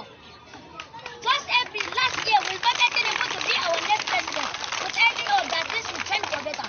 Upon signing him, the first bit of color he gave us was to remove the petroleum subsidy, throwing the whole nation who took in Ethiopia into untold hardship. Prices of goods and services continue to rise. Tinubu, with all his charisma, cannot handle this country the way we want.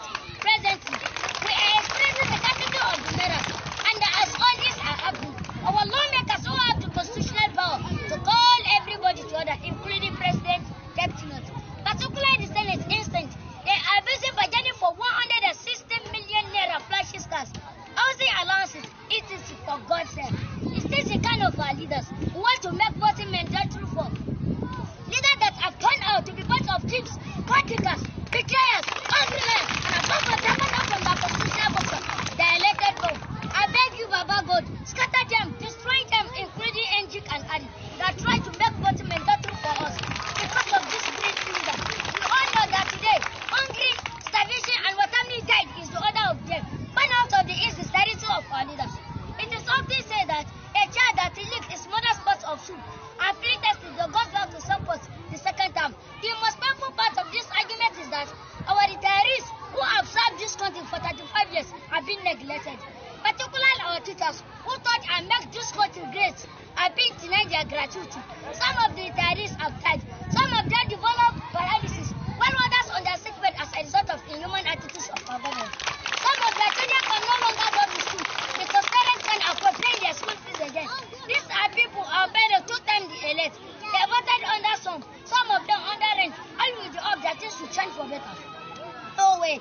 And some unscrupulous elements are somewhere agitating for mandatory voting, as if they are part of the changing of our greedy leaders. Oh, Thunder, where are you? This is the time you are supposed to strike, so that we eliminate all of them, so that we have peace in our nation. Or join them in one aeroplane, so that it will crash land in the course of their journey. Furthermore, our security agents, i.e., the police and army, are being used by the ruling parties to scare away voters from the police station. I know. While a young boy, like I said, is so much in the know, he knows about subsidy, he knows about the effect of that, he knows about the corruption, he knows about the unpaid salaries, gratuities, pensions, and all that, including the reward for teachers, which they said is in heaven. While a young boy who understands that very well is asking for thunder to punish all these people.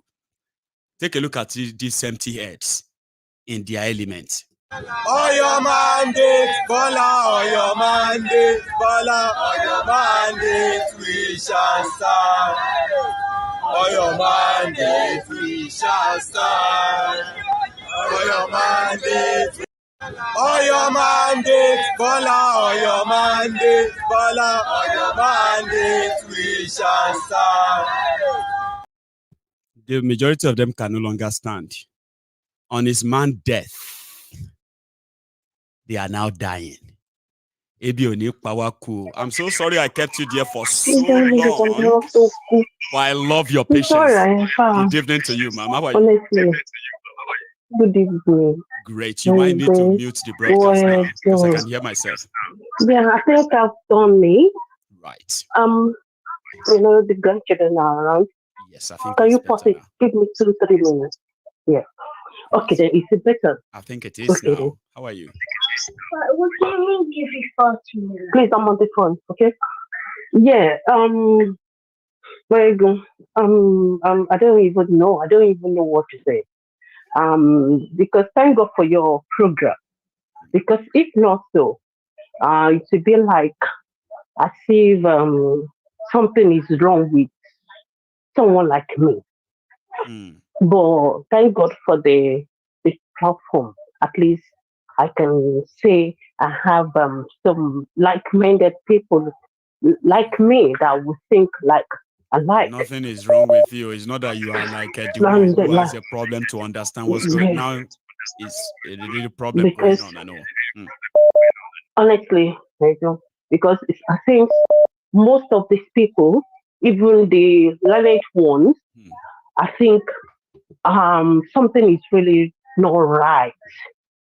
Because I believe, to me, I believe is like this thing is getting out of hand. It's not something that we should be telling each other, this is what is going on, this is this and that anymore. I think people should be pushed even beyond the wall by now. Contemplating when they are all going to eat the streets now anyway. I think they are contemplating. But this is not about contemplating. Someone said, I think sometimes, like, all this thing is not about contemplating. No, it's not. It doesn't need planning. It shouldn't need planning. This is something like everybody should be on the street. I'm telling you, my God, this is how much is pounds now? Pounds is now 2,060. It's going to 2050 now. It's like a pound is going to be currently. I think it's around 2,027 naira. Is it 250? No, 2,060 pounds. The one message I received today. Oh, it's now over 2,050 pounds now. It's now 2,060 naira to a pound. Yes. Oh my, sorry, 2,060 naira. I'm telling you. To a pound. Has it ever been like this? Has it ever been like this? We shouldn't be like preaching to people anymore. It's something that everybody should know. This thing is too much. The hardship is too much. Take it like shit. What is wrong? What is wrong? No. They've not shubu. No. They said that if we know those who are actually dying inside the houses right now, if they begin to give us all those records, a lot of us will know that then they should be on the street. They don't need to give us any record. They should be on the street. And then bring all those people out. Show it to their government. Honestly, show it to their government. This is what is happening to us. Because apparently, these people, I don't think they really realize what is going on. See what Badabia Mila said. That is like, we are just trying to like exaggerate. It's not as bad as that. All these things people are saying on social media. It's not what else? Bad. So what else do we need? What else do we need? Please, honestly. And the thing is, people are living in denial. You talk to them. To talk to them. I think probably they're using that thing to console themselves, to calm themselves, just to pretend that things are not that bad. They know it's bad, but when you talk to them, it's like as if you are intimidating them back home. Like as if the way you're talking, like you are just intimidating them. You are more intelligent than them. It's like intelligent than them. That you know exactly.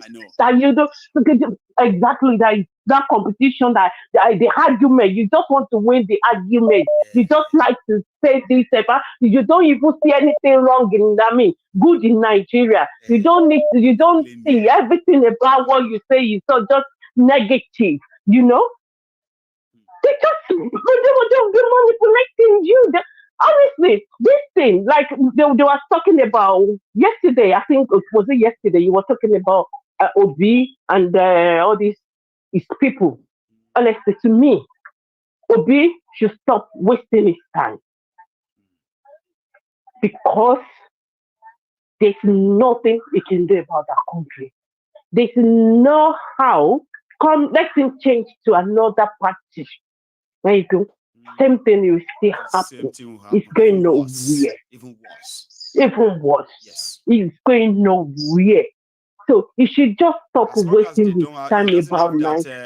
The fight of saying if they try this again, exactly. If you cannot find them, exactly. It doesn't have exactly. It doesn't have that. I mean, that how do I put it? Charisma to say no. If you do this, you're going to get both back both. We face. Say it. Yes, let them tell you that they will arrest you. But you won't say that. The kind of obey that you know would not say that. Yes. And that is why people say that. See, people like myself and a lot of other guys are not. I mean, we always have just our doubts that even if he means well, the system that we know, Nigeria's system, that will never allow him to do what he wants to do. So when we look at his posture, when we look at other things like that, we're like, you know what? At the end of the day, oh my cover, oh my break if you last thing. You know the system there. I'm telling you. So they just some like it. I can't be wasting my even time like, oh, the people are doing this and that, explaining to people about Obi or about Labour. I don't care about any one of them anymore. Did you hear that boy? That is of course. Exactly. He's against the small boy.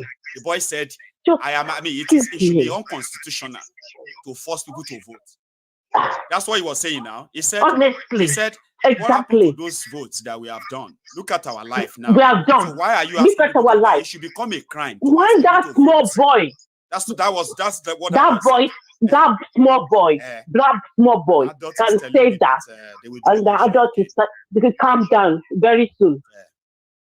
Honestly, I don't get it.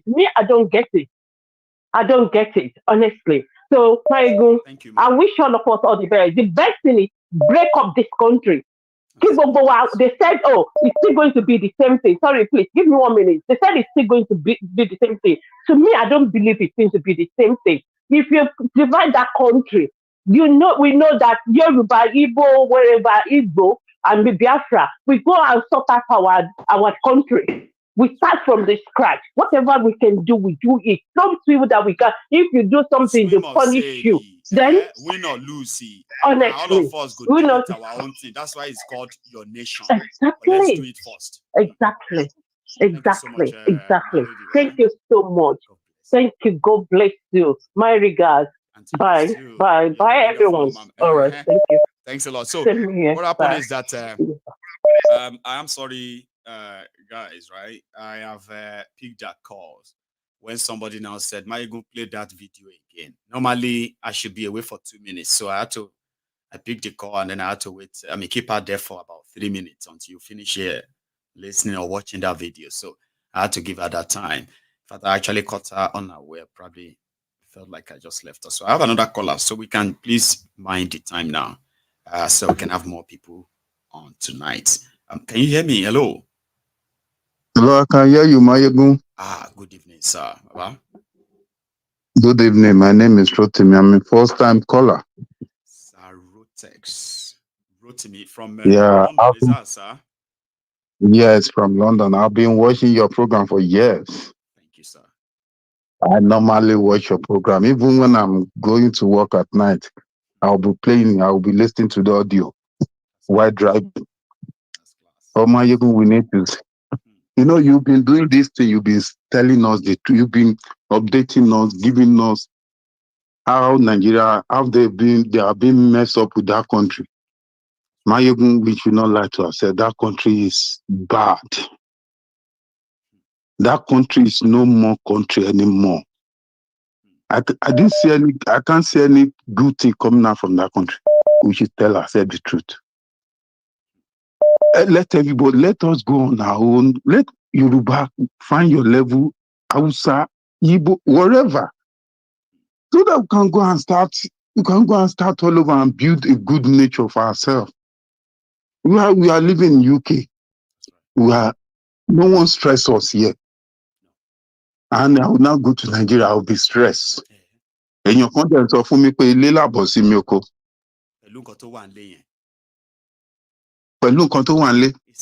Where is the rest? Thank you. Where's the rest? You work out there, you do all of that, and one ragtag criminals can take all of it away from you. And if they take all your money, take everything from you, you are even lucky if they don't take your life. Yeah. Where is the rest? If they don't take your life, where's the rest? People have abandoned somebody will be telling me. Nigeria, sir. People have abandoned some of their beautiful houses, the one they work so hard to build. they have returned back to where they came from. They hardly visit those places anymore. So where is the rest? Where is that rest? Yeah. I keep on when I would talk to some people, they would say, Lila, I say, don't tell me that I can't leave my comfort zone and come to the place somebody will kidnap, somebody will, come and rob me or come and kill. Or the police can make me a target too, just to take something from me. Now we are not even looking at kidnapping or armed robbery or, we're looking at when people they can't feed themselves anymore. When people are just working now, they are just, they will just collapse. Why working? Is that a nation? No. Are you going? Let me rest my case. Let me continue watching now. Thank you for what you have been doing. Thank you, sir. You see, the rest that you didn't say, we all understand, Baba. Thank you so much. Right? Confirm. Thank you so much. Thank you. And you too, yeah. Everybody knows. And if you think it's those who are in the diaspora that are feeling too concerned, you should be grateful that we are concerned because we also have families there who speak to us and talk to us every now and then. So if you are in diaspora and you think it's none of your business, you can continue to lie to yourself. I'm so sorry, my caller. Hello there. Yeah, hi. Hello. You might need to move away from that room. You know that. If not, yeah, I know. Yeah. Yeah, what about now? I'm good or more about this is Wale from London. Bollocks. So how you doing tonight? Yeah, how are you? I'm good, Baba. Well too. So I mean it's yeah. I mean like I'm just really I've been knocked over by the events that I've seen lately about the woman who fell out of starvation and stuff. No, I keep saying one thing. Yeah. It is the revolution of the mind, revolution of the mind. I mean, the people need to be ready for a revolution. And I can't see that about Nigeria. I can't see that. No, at all. I mean, it's not showing that they are ready for anything. We're not seeing that yet. But do you not see no, I can't even, because it has to start from the grassroots and stuff, I mean, the grassroots people, who's going to help them? Like those people are actually even literally lost. Yeah, no, I mean, they are lost. I mean, like they don't know what's going on. They are confused. Yeah, who should we turn to? That is it. So it's so terrible. Actually, when we talk from here, it looks as if we're just blabbing, or it's because you are abroad. You have you're living well. Who's living well here? Actually, we're all struggling, isn't it? I mean, you work really. You toil really hard for your money. Because I have to. And they look at and they look at us as if we're balling. And we just want the country to be back in shape so that we can come back and contribute. But the way it is, it looks like this guy is always just, succeed in driving us further away. And because I would have been looking at reinvesting in Nigeria, but I'm not. I'm actually just, everything is at a standstill now. I mean, like I don't even know what to think of. You are not alone. Nigeria. A lot of people holding back what they would have. I'm telling you. Look. Years ago. They are just like, man. Yes. I work hard for this money. Yeah. I'm gonna go and put it on fire. So I need to be very. I'm telling you, the last time when I was there, I mean, is it not their loss? Of course, a great loss. A great loss. I mean, like these guys are winning anyway. They thrive, in the middle of chaos. They love the chaos. I mean, the APC people or PDP, whatever, all these rogues. They love they like the chaos. So I mean, they thrive under the chaos because if things if things get back in order, they can't operate. You know them. I know that they're just they're. I mean. Yeah, I mean they are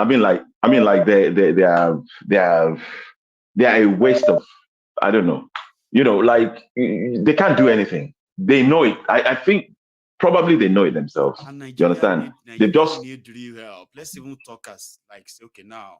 Yes. We are not hating them. We're just saying if they fail to do what they have to do, when they have to do them, there will be consequences. Right. Whatever you are facing today in Nigeria are the consequences of what they failed to do yesterday.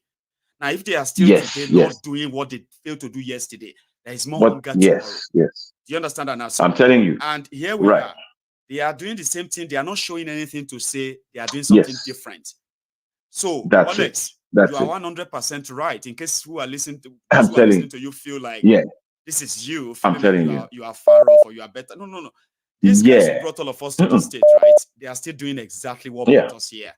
So what is your assurance that it's not going to be worse than this tomorrow when they haven't changed what they are doing? I mean, I'm telling you. And the people themselves, the grassroots people.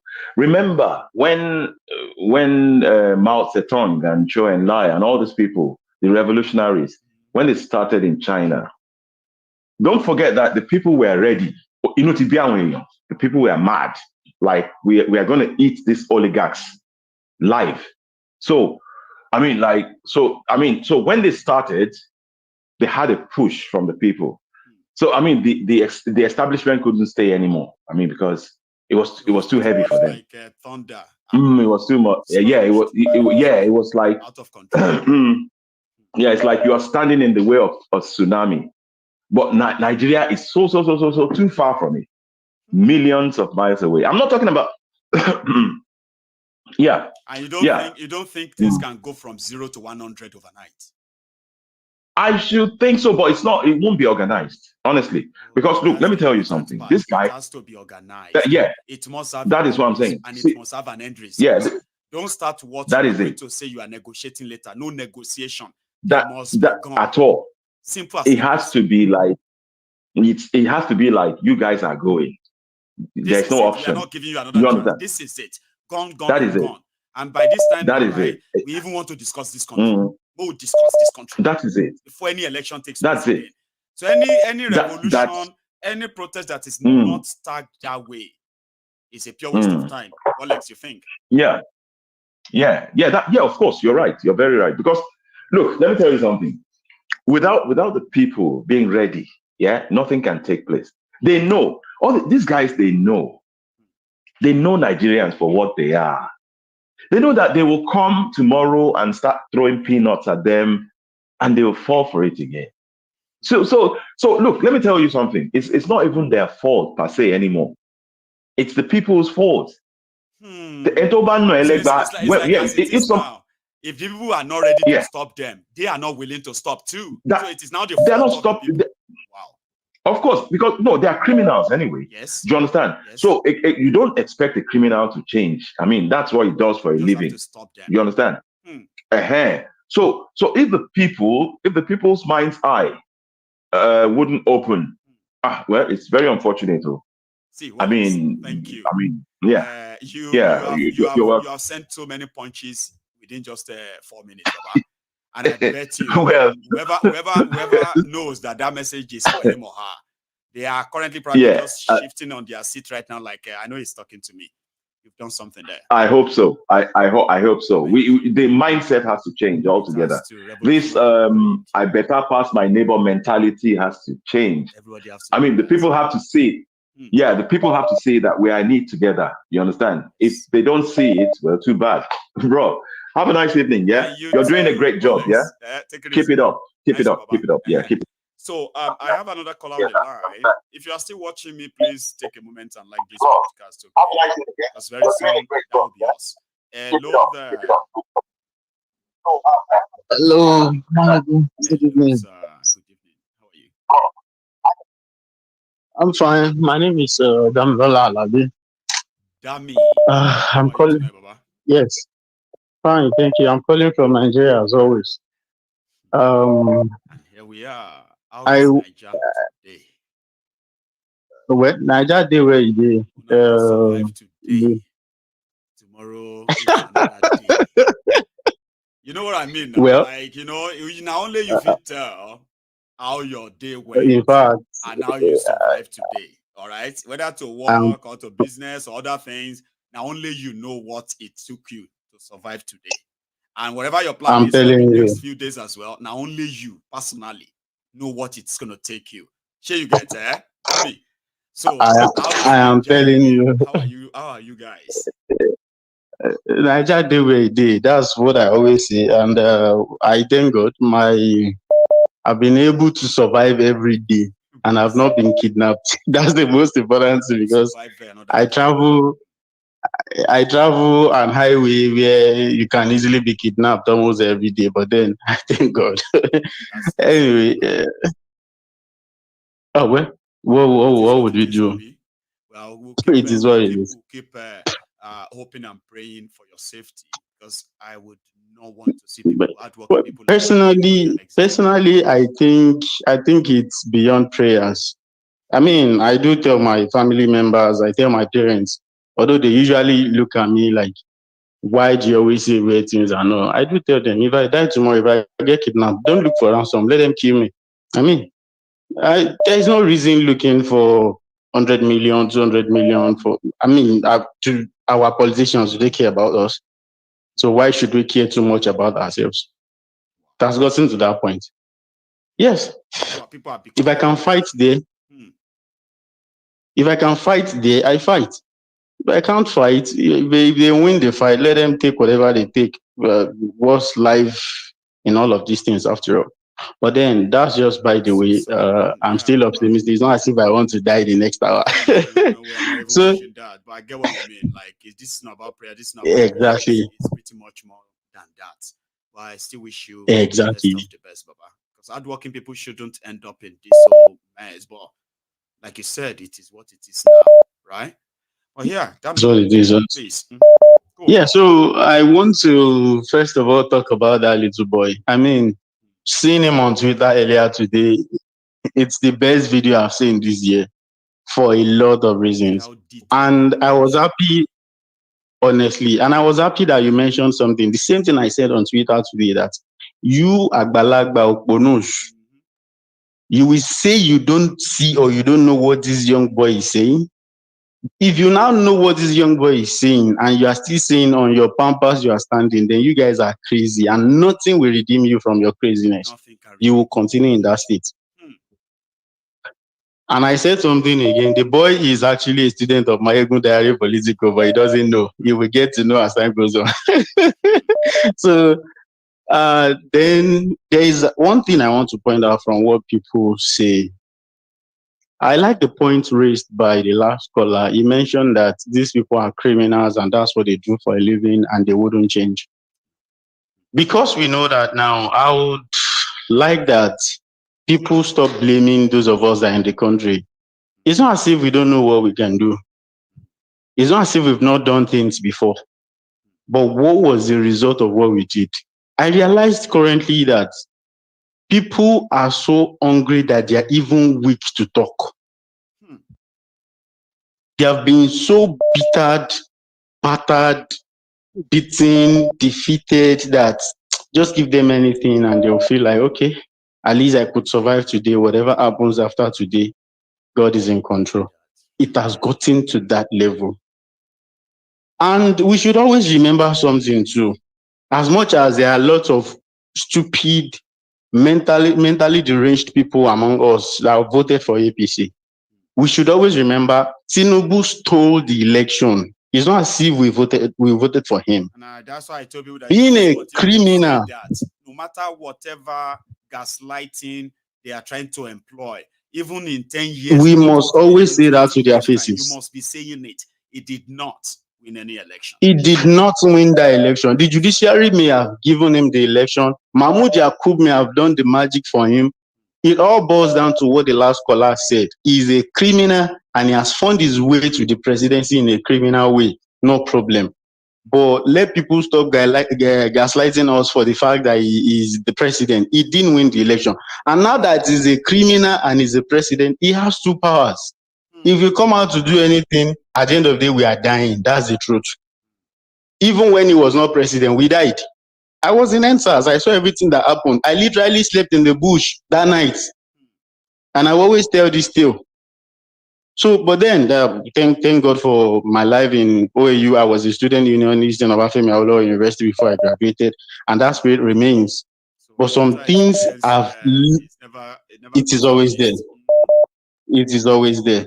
So, but things that have happened recently have shown me that I think you should just face your life and leave this country alone. When the country is ready, it will go to normal. And if it's not going to normal, okay, find your way out of the country. Unfortunately, I've been trying to find my way out and it's not been working, but then I know it will work one day.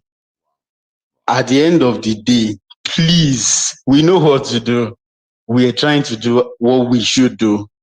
But in all of this, we are still careful because it is not easy to lose your life. When people value no life, or anybody says stop. Honestly, criminals. Criminals. That's just their name. That's just their name. Your position is quite, when people say they are being careful, and I agree with you too as well, that it is actually not like, it can actually be like a two different world, right? That we are in now. It feels different when you are inside Nigeria than when you are outside it. You get what I mean now? So, yes. But a lot of us outside just feels like the level of hardship we have seen, it seems it is taking long for people who are the victims of all of this to actually show reaction. But again, we should not forget, it's a two different world. When you are in exactly my point. But exactly my point, too, right?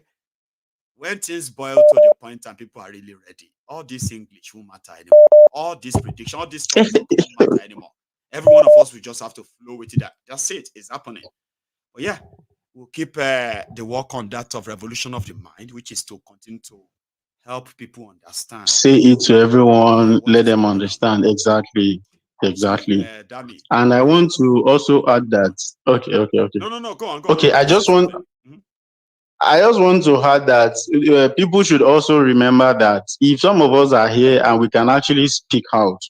I mean, I've never closed my mouth anywhere in buses while I'm going alone. Even confrontations with police officers, I tell them what their what's it called? Their own faults are and all of that. If we can do that in this rotten system, then imagine what we'll be able to do when we are in a working system where nobody's going to arrest you for what you say or whatever. So we are like if people out of here are in 2% danger, we are in 98% danger. So whatever we are doing, please just, give us the kudos we deserve. I know there are lots of foolish people out there, like I said, but then some of us are still trying our best. I know, that's grand. God bless you, okay? And a lot of you are called you MVPs, right? The most valuable people that you ever know. Those are the people who are in a contraption like that of Nigeria that a lot of us actually knew when we were there. But you guys are still there facing all of this. And I do see so many of you who are so outspoken that sometimes I have to go and click your profiles and say, this one in Nigeria. And then they talk like this. To that kind of level, right? Then I can tell that a lot of people they've, like you said, that if anything happened to me, my family shouldn't worry themselves of giving anybody money. It is what it is, right? There are people already there, like you said, like yourself, that are in that position to like, what's the worst? They will arrest me and kill me. And they should arrest me and kill me, Joe. Because I see people who are like that. And it is unfair on people like that for us to use blanket statement and say, Nigerians are not ready. They are just, So I get you. Damn it. So we'll keep saying it. Thank you so much. Okay? You have a good one yourself, all right? And stay safe. Thank you. Good night. Good night to you too. So Dami has a very valid point in all sincerity, okay? And we should continue to remind ourselves. Meanwhile, on the other hand, I know some of my callers here, some of them were like indeed in the diaspora. They are not bad people for using this blanket statement on Nigeria. Well, these people are kiniko. They voted for him and all of that. Listen, they are not bad people. In most cases, these people also just want you to get angry and say, no, we didn't vote for him. You get that? No, we didn't. Then prove it. So if the number of people that didn't vote for him are indeed so huge and massive, and the whole country, including those who voted for him, are suffering right now. So if those ones are not that, then you didn't. So show it. You get what I mean? So their own way of trying to make you get angry and angry about. It's just that some of you are just angry at us. Meanwhile, those who are using that kind of line, they know that Thiefnubu didn't win. I promise you. You see, there are some others too that think they are mocking Yorubas.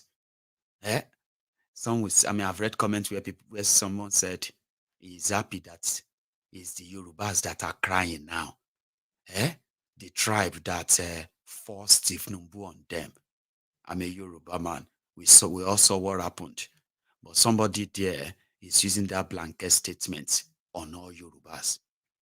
In fact, I am very much aware when all these Lagos Abobakus, they commissioned over 200 fake accounts on social media to continue to attack all of you Yorubas that not only stood up against this druggie openly, you also went as much as spending your money voting against him.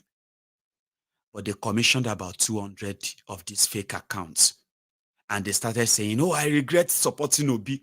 Man, I regret that I didn't support Thiefnubu. I regret that I voted for Obi. Fake accounts. Just to say, oh, there are some Yorubas. Because they know Yorubas never supported him. They disgraced him in front of his house, Bodilon. They call him landlord of Bodilon. Yorubas defeated him and destroyed him there.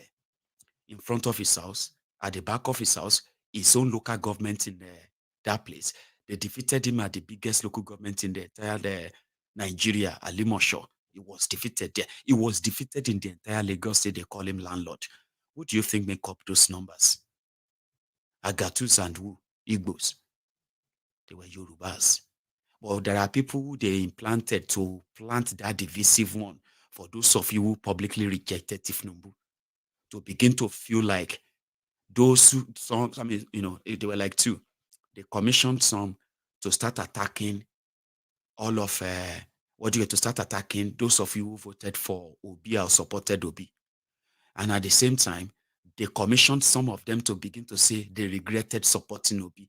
They didn't know that he was a bigot. They didn't know that it's a religious this. A lot of you have responded to some of these people online. They were fake accounts created by APC to further widen that divisive, tribal, ethnic, religious fault lines. Some of you didn't know, and you have been there, you've lost it. So we are talking about using blanket statements on a people simply because you think it's cool. So yeah, but instead of me reacting to people who uses that line, I just go and check on them. Like, this one is fake account. Look at this one that is saying the attacking Yorubas. I mean, listen to this one, is saying Yorubas are this, Yorubas are that, blah, blah, blah, blah. When you open the account and you quickly check the IP, you realize that these are guys who are probably from Lagos because the location shows around there. Commissioned people to act that they are Igbos, they are Yorubas. Start this divisive conversation online. Yoruba Igbo. And you, who is real, that is not fake, you want to go there and defend Yoruba, go there and defend Igbo, go there and defend Muslim, go there and defend Christian. Meanwhile, the agenda is to make sure that you stay divided, proving yourself to yourselves. Do you understand that now? So yeah, I have another caller, by the way. So remember, using blanket statements is pretty much like unfair. I know a lot of us are already carried away that way that we say, all of them are not ready. Mayegu, don't correct me. I'm not correcting you if you won't take it. Doctor Agbede. Yes, Mayegu. Yes, how are you? I have kept you there for like 2 minutes, so I thought you would have hung up. Kò sí problem. Well, kò sí problem. Around time, I want to go to Nigeria, but enough is enough. This is a year of enough is enough. Don't worry. So just go keep going, enough is enough. We thought we said that this year is the year that we will not grieve for anybody. No grief for anybody. So no. Okay, Just listen. Enough is enough. Don't listen. Yes, happy Friday, and to the rest of the Temple of Truth family. Once again, happy Friday. God bless you all. God bless you all. Okay, Mayegu, this is 2024. So let's start with the bandits first, the insecurity in Nigeria first. Okay, if you can recollect really well, about 4 or 5 years ago, when mistakenly they kidnapped four Americans. Can you recollect? In Nigeria. Yes. And within God bless you. God bless you. If you can recollect. Yes. About 72 hours after that, Americans they came to Nigeria and they get all their men out of that kidnappers or something. And Buhari told, and they said they can help Nigeria for this to erase completely all these kidnappers, every bandits. But Buhari said that we can do it. We can do it. We can do it. You see? So Buhari caused this thing because 4 years ago, Americans were kidnapped, and 72 hours after that, America came to Nigeria and they get their men away from the bandits. You see? So that is food for thought. That's number one. Number two, you said something about Ojo,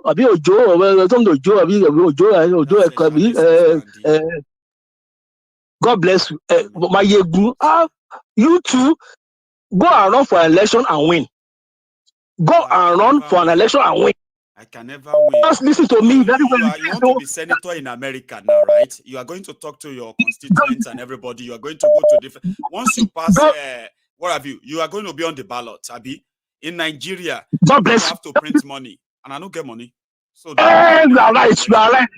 You are right. That is what Tinubu is saying to Peter Obio, Atiku, and including you, and also the Nigerian population. Go and run for an election and win. If you're easy, come do it. This is my 8 years. This is my 8 years. I must use it the way I like. 4 + 4. And Obeti my jayo ni o mi o meyin ola o my jayo ni o mi o meyin ola o my jayo ni o mi o meyin ola o. So this is my 8 years. I must do it the way I like. So it's going to be like exactly. So but if you are complaining, go and run for election and win. The way Barack Obama told the late John McCain after the election, John McCain was complaining that Obama was hiring hiring all these people that they donated money to him to be an ambassador. Barack Obama said, "Go and run for election and win. Go and run for election and win." Hey, you see? So that one okay. Now. They said, Mayegun, your whistleblower. Hello, are you listening to me? Your whistleblower. You're very interrupting. Go on, sir. Hello? God bless you. Yes, your whistleblower. Whoever is your whistleblower that is giving you all the information, which are all facts and official. So you, Mayegun, you have the guts, GUT, in exposing this fact. Yes, God bless you. In exposing this facts of information to the Nigerian populace, the idiotic animal people that are already being permanently put under spell. Nigerian populace are already under spell. Under spell. Yes, the blind Nigerian populace. Nigerian populace. Yes, that so urgent mandate has now been given to fish out immediately the whistleblower for who is that are using in a disturbing and exposing all the evil deeds the untouchable mafia in our group are doing in ruling the dead country called Nigeria. Wow, I thought that was going to be like classified. You know, we were not supposed to say it in public. No. You can't teach me my job. Okay, I'm just. I can never teach you your job, elder. Exactly. Senator. The one that is classified is classified. The one that you're supposed to be, if you go to the book Deuteronomy 29:29, God just God, the secret of God. Nobody can know the secret of God. God just give us a little by bit, little by bit, little by bit. The book of Deuteronomy 29. God, nobody can know the secret of God. So likewise, all these classified, the one that we want the Nigerian population to know, we just you let them know little by little, little by little. You know, normally what you do is that you will tell me that others are classify, but our the one that classify is still coming. Don't worry. The one that classify is classified. So now, did that country called being ruled presently by the king Bing of international forger himself, Bola Ahmed Tinubu. Meanwhile, for the authority concerned, Bola Ahmed Tinubu is being spelled B for boy, O for orange, L for liberty, A again for apple, H for house. Your FBI's role right now, because that's when no. B for Bala, blue, A for Oscar, and I don't want you to see, sir. There are some things that they're like code language. When you begin to speak them, you will confuse my listeners. You get that now. So I don't want you to let everything. You get what I mean? You are correct. Let me take another. Okay. So. Sorry. Thank you. God bless you. God bless you too. You have a very wonderful evening, sir. Yeah. See, sometimes, you know, Elder Agbede, a waiting senator, he has a unique way of passing his message. Some of you will be cracking up and laughing. But trust me, he knows what he's saying and doing. Okay? And I do miss him, by the way, so it's good to hear from him again. I have another caller. Here. Hello. Hello there. Hello there. How are you? I'm fine. This is Victor. I'm calling from Kent here. How are you? I'm very well, thanks, Victor. And that is Kent. Yeah, Yeah, we're fine. We're good. And how is Agbeke and the family? She's also very good. Thanks for asking. Okay. Thanks so much. Thank you. Yeah, it's always very, very interesting to follow Dr. Agbede's course. So I don't. Man, trust me. Yeah, and thanks for the unclassified information we have tonight. I have to protect my whistleblower now. And all of you are my whistleblower. Don't send me WhatsApp messages for now. Next 72 hours, until we provide you a secure line, please. I think the message is sorry. Okay. Trust me, we need that. Yeah. We need that crack, that crack up a few times like that. And he's always there to supply that in the so yeah. Yeah, that's really good. It's just to start with. Go on, Victor. Yeah. Where do I start? I think just to say thank you for the good work you're doing. And also for me, I think looking at what's happening at the moment, I mean, I was following some news, and I could see that at the moment they've rigged the 2027 election.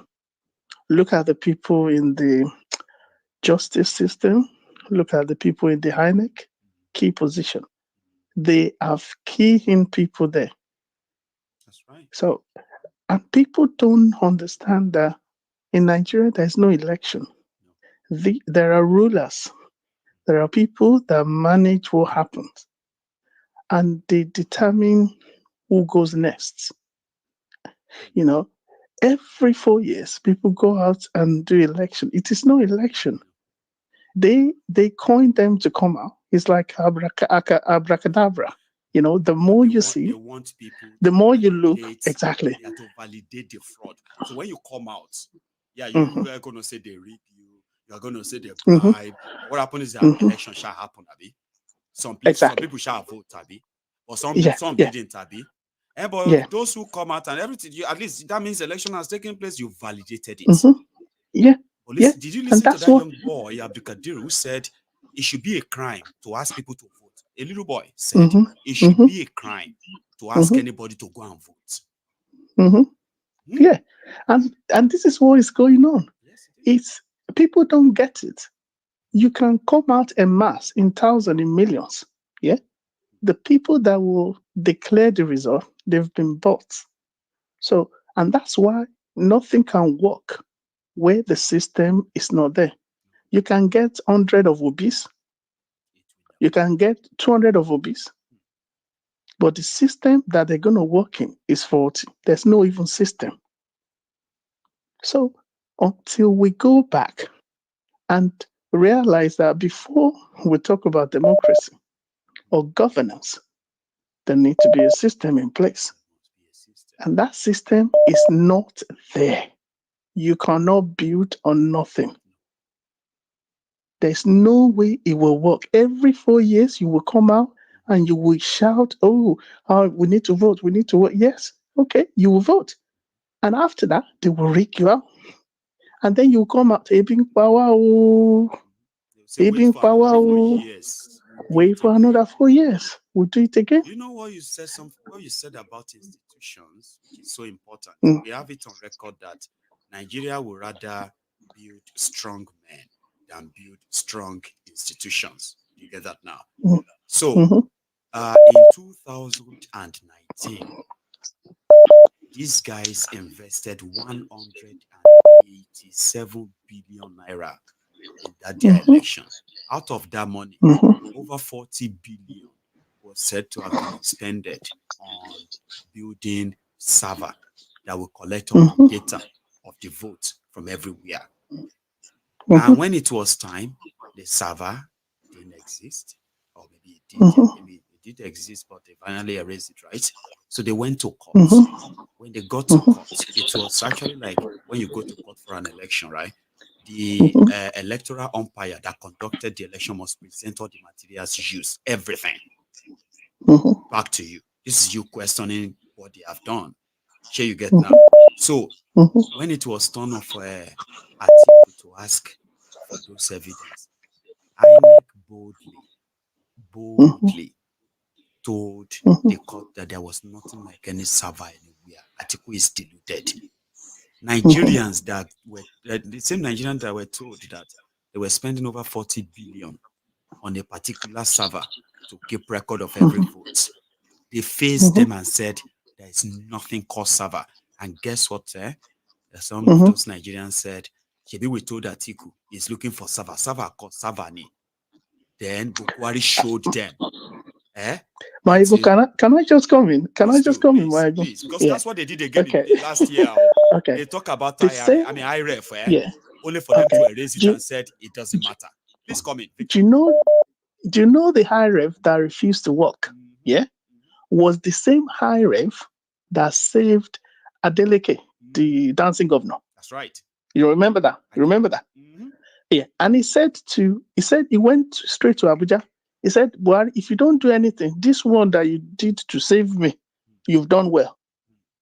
That was the thing that saved. They said, okay, we base all the information on this one. So Nigeria, if they want the system to work, it will work. But because of the fraudulent guys that have kind of owned Nigeria, determine the direction of flow, will not allow anything. Bring any system from anywhere, from any Western, give it to Nigeria to man. Immediately get to their hand, it will stop working and they will manipulate it. So it's not the problem of the people. It's not the problem of, it's the problem of the owner of Nigeria that refuses to let Nigeria work. Nigeria can work. The same system. That's why the Igbo people and everyone, the same system we're giving to you is the same system you are faulting. It's the same system that refuses to work, but it works with us. But it's just like computer. What you put in is what comes out. So if you program it to work, it will work. The same way. We agree on this platform at a point that Nigeria is actually working exactly the way they want it to be. Because everything that is happening in Nigeria is intentional. Nothing is happening by accident. Spiritual or every other thing they are telling us. The way they want Nigeria to be exactly is what it is. Right? Because it's intentional, like you said. The same system that works elsewhere intentionally doesn't work in Nigeria. That's intentional. Wouldn't you agree? Yes, look at the guy that went and declared this Binani. Yeah. Has it been tried? No result with nothing, no. all the bandits, all the bandits that are kidnapping and doing all sorts, they will say, "Oh, we've just got out." Who has been tried? Because the system is feeding those guys to operate, and it's just like a cycle. Just to kind of to drop this for everyone.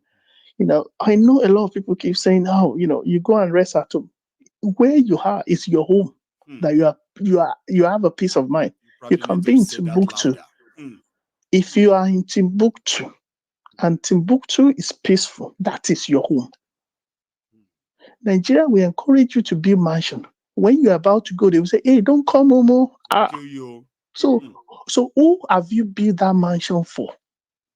There are those guys over there.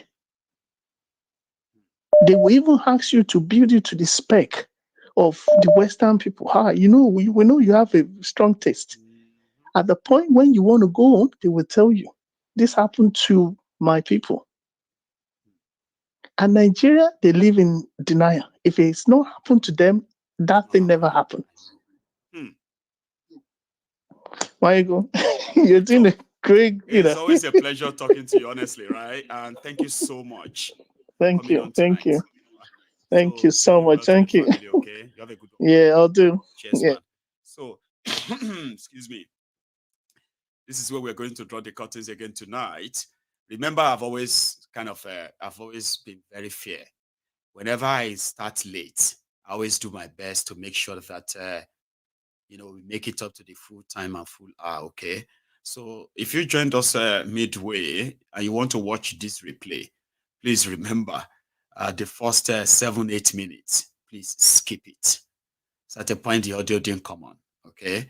And then it later come on. So thank you so much, everyone, for your time tonight. So tomorrow I'm going to be in the studio where I've already got the delivery of my carpets, my rugs, and all that. So when you see me on tomorrow, I may be disturbing your space in a way.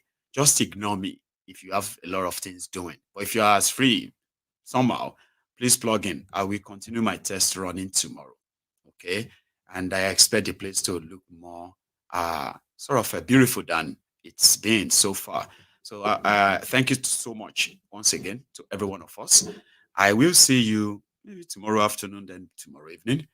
Well, so far so good. So thank you. You all have a wonderful evening and a very good night too. Good night. Odaro.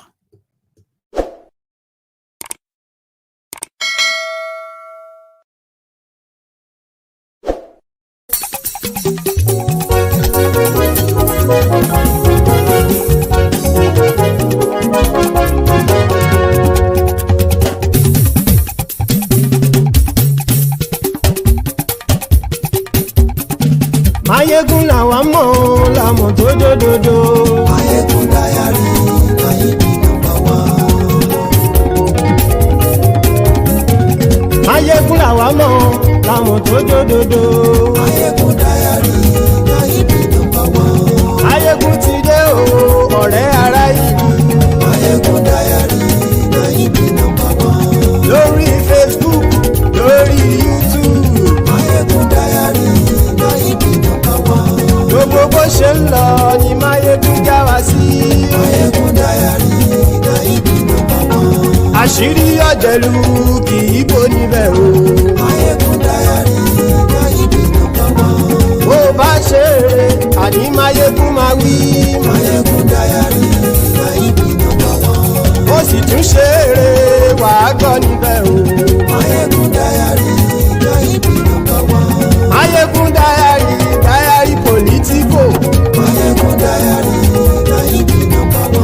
Godfatherism kò sí lọ́rọ̀ Mayegun. Mayegun Diary Nayibi #1. Ẹ farabalẹ̀ sẹ́ o kẹgọ́rọ̀ lẹ́nu o. Mayegun Diary Nayibi #1. Àní Mayegun làwa mọ̀ tó dòdòdò. Mayegun Diary Nayibi #1.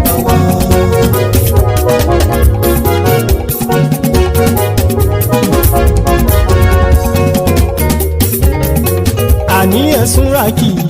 Mayegun ti dé. Mayegun ti dé. Ọ̀jẹ̀lú ẹ̀sùn ràkì. Mayegun ti dé. àní ẹ̀sùn ràjù. Máyégún ti dé. Lórí Facebook. Máyégún ti dé. Àní ẹ̀sùn ràjù.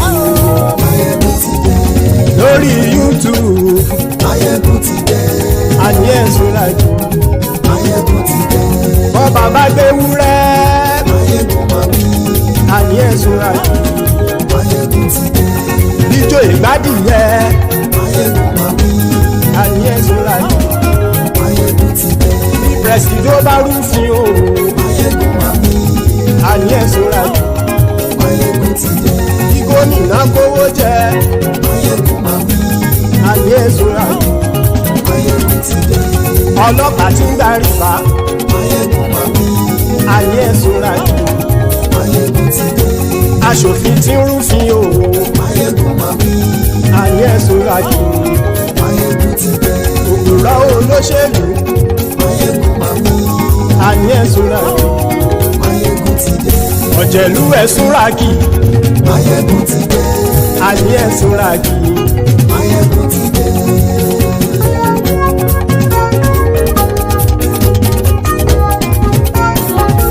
Máyégún ti dé. Gbogbo ọ̀jẹ̀lú ẹ̀sùn ràjù. Máyégún ti dé. Gbogbo ọ̀jẹ̀lú ẹ̀sùn ràjù. Ṣùgbọ́n ní bá ti ṣe èyí tó yẹ kí wọ́n ṣe ọmọ bá dèrò ní fi wọ́n níran o. Máyégún ti dé.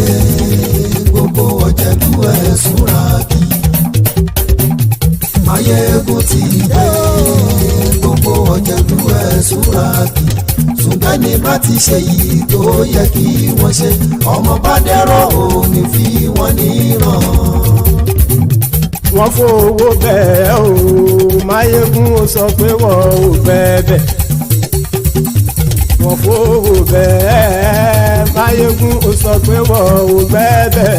Oníkan ṣáàtì ṣe èyí tó yẹ kí wọ́n ṣe fáwọn ará ìlú tó gbé wọn débẹ̀ o. Máyégún ti dé. Gbogbo ọ̀jẹ̀lú ẹ̀sùn ràjù. Máyégún ti dé. Gbogbo ọ̀jẹ̀lú ẹ̀sùn ràjù. Ṣùgbọ́n ní bá ti ṣe yìí tó yẹ kí wọ́n ṣe ọmọ bá dẹ́rọ̀ ò ní fi wọ́n níran. Kì máa yí ṣe eré ọ̀rọ̀ yìí kì í ṣe ẹ̀fẹ̀. Kì máa yí ṣe eré ọ̀rọ̀ yìí kì í ṣe ẹ̀fẹ̀. Ẹni bá ti lè lẹ́bọ̀ lẹ́rù o ọmọ bá dèrò kàṣà ìtú wọn síta. Máyégún ti dé. Gbogbo ọ̀jẹ̀lú ẹ̀sùn ràjù. Máyégún ti dé. Gbogbo ọ̀jẹ̀lú ẹ̀sùn ràjù. Ṣùgbọ́n ní bá ti ṣe yìí tó yẹ kí wọ́n ṣe ọmọ bá dẹ́rọ̀ ò ní fi wọ́n níran. Tẹnitẹni ọmọ Máyégún ọ̀rẹ́ ara ìlú mọ̀mọ́ ni mo fọlọ́hún ṣọ́ ẹ̀ bá kìlẹ́bù. Lóòótọ́ olódodo ìlú ọ̀tá ìlú mọ̀mọ́ ni ìwọ ṣá máa ń ṣọ́ra kò sì mọ́ bẹ̀rù. Bọ́tà ń lè rí bóníṣègùn lé káwọn mọ̀mọ́ fi ṣera wọn ni ó ti dẹrùn tí wọn ò gbọ́dọ̀ sì mọ́ bẹ̀. Èèpo ọ̀bọ lọmọ bá dérò tàjẹ́ ò gbọ́dọ̀ jẹ́ ó ti dọba lórí abínú ẹni kò sì mọ́ bùyà. Àìsíwọ̀lú ní ẹnìkẹ́ ìgbódì ẹyin lábàrá o ó kó ẹni tó bá dán o àkàmù. Máyégún ti dé. Gbogbo ọ̀jẹ̀lú ẹ̀sùn ràjù. Máyégún ti dé. Gbogbo ọ̀jẹ̀lú ẹ̀sùn ràjù o. Ẹni bá ti ṣe yìí tó yẹ kí wọ́n ṣe ọmọ bá dèrò ní fi wọ́n níran o. Máyégún ti dé. Gbogbo ọ̀jẹ̀lú ẹ̀sùn ràjù. Máyégún ti dé. Gbogbo ọ̀jẹ̀lú ẹ̀sùn ràjù. Ṣùgbọ́n ní bá ti ṣe yìí tó yẹ kí wọ́n ṣe ọmọ bá dẹ́rọ̀ ò ní fi wọ́n níran.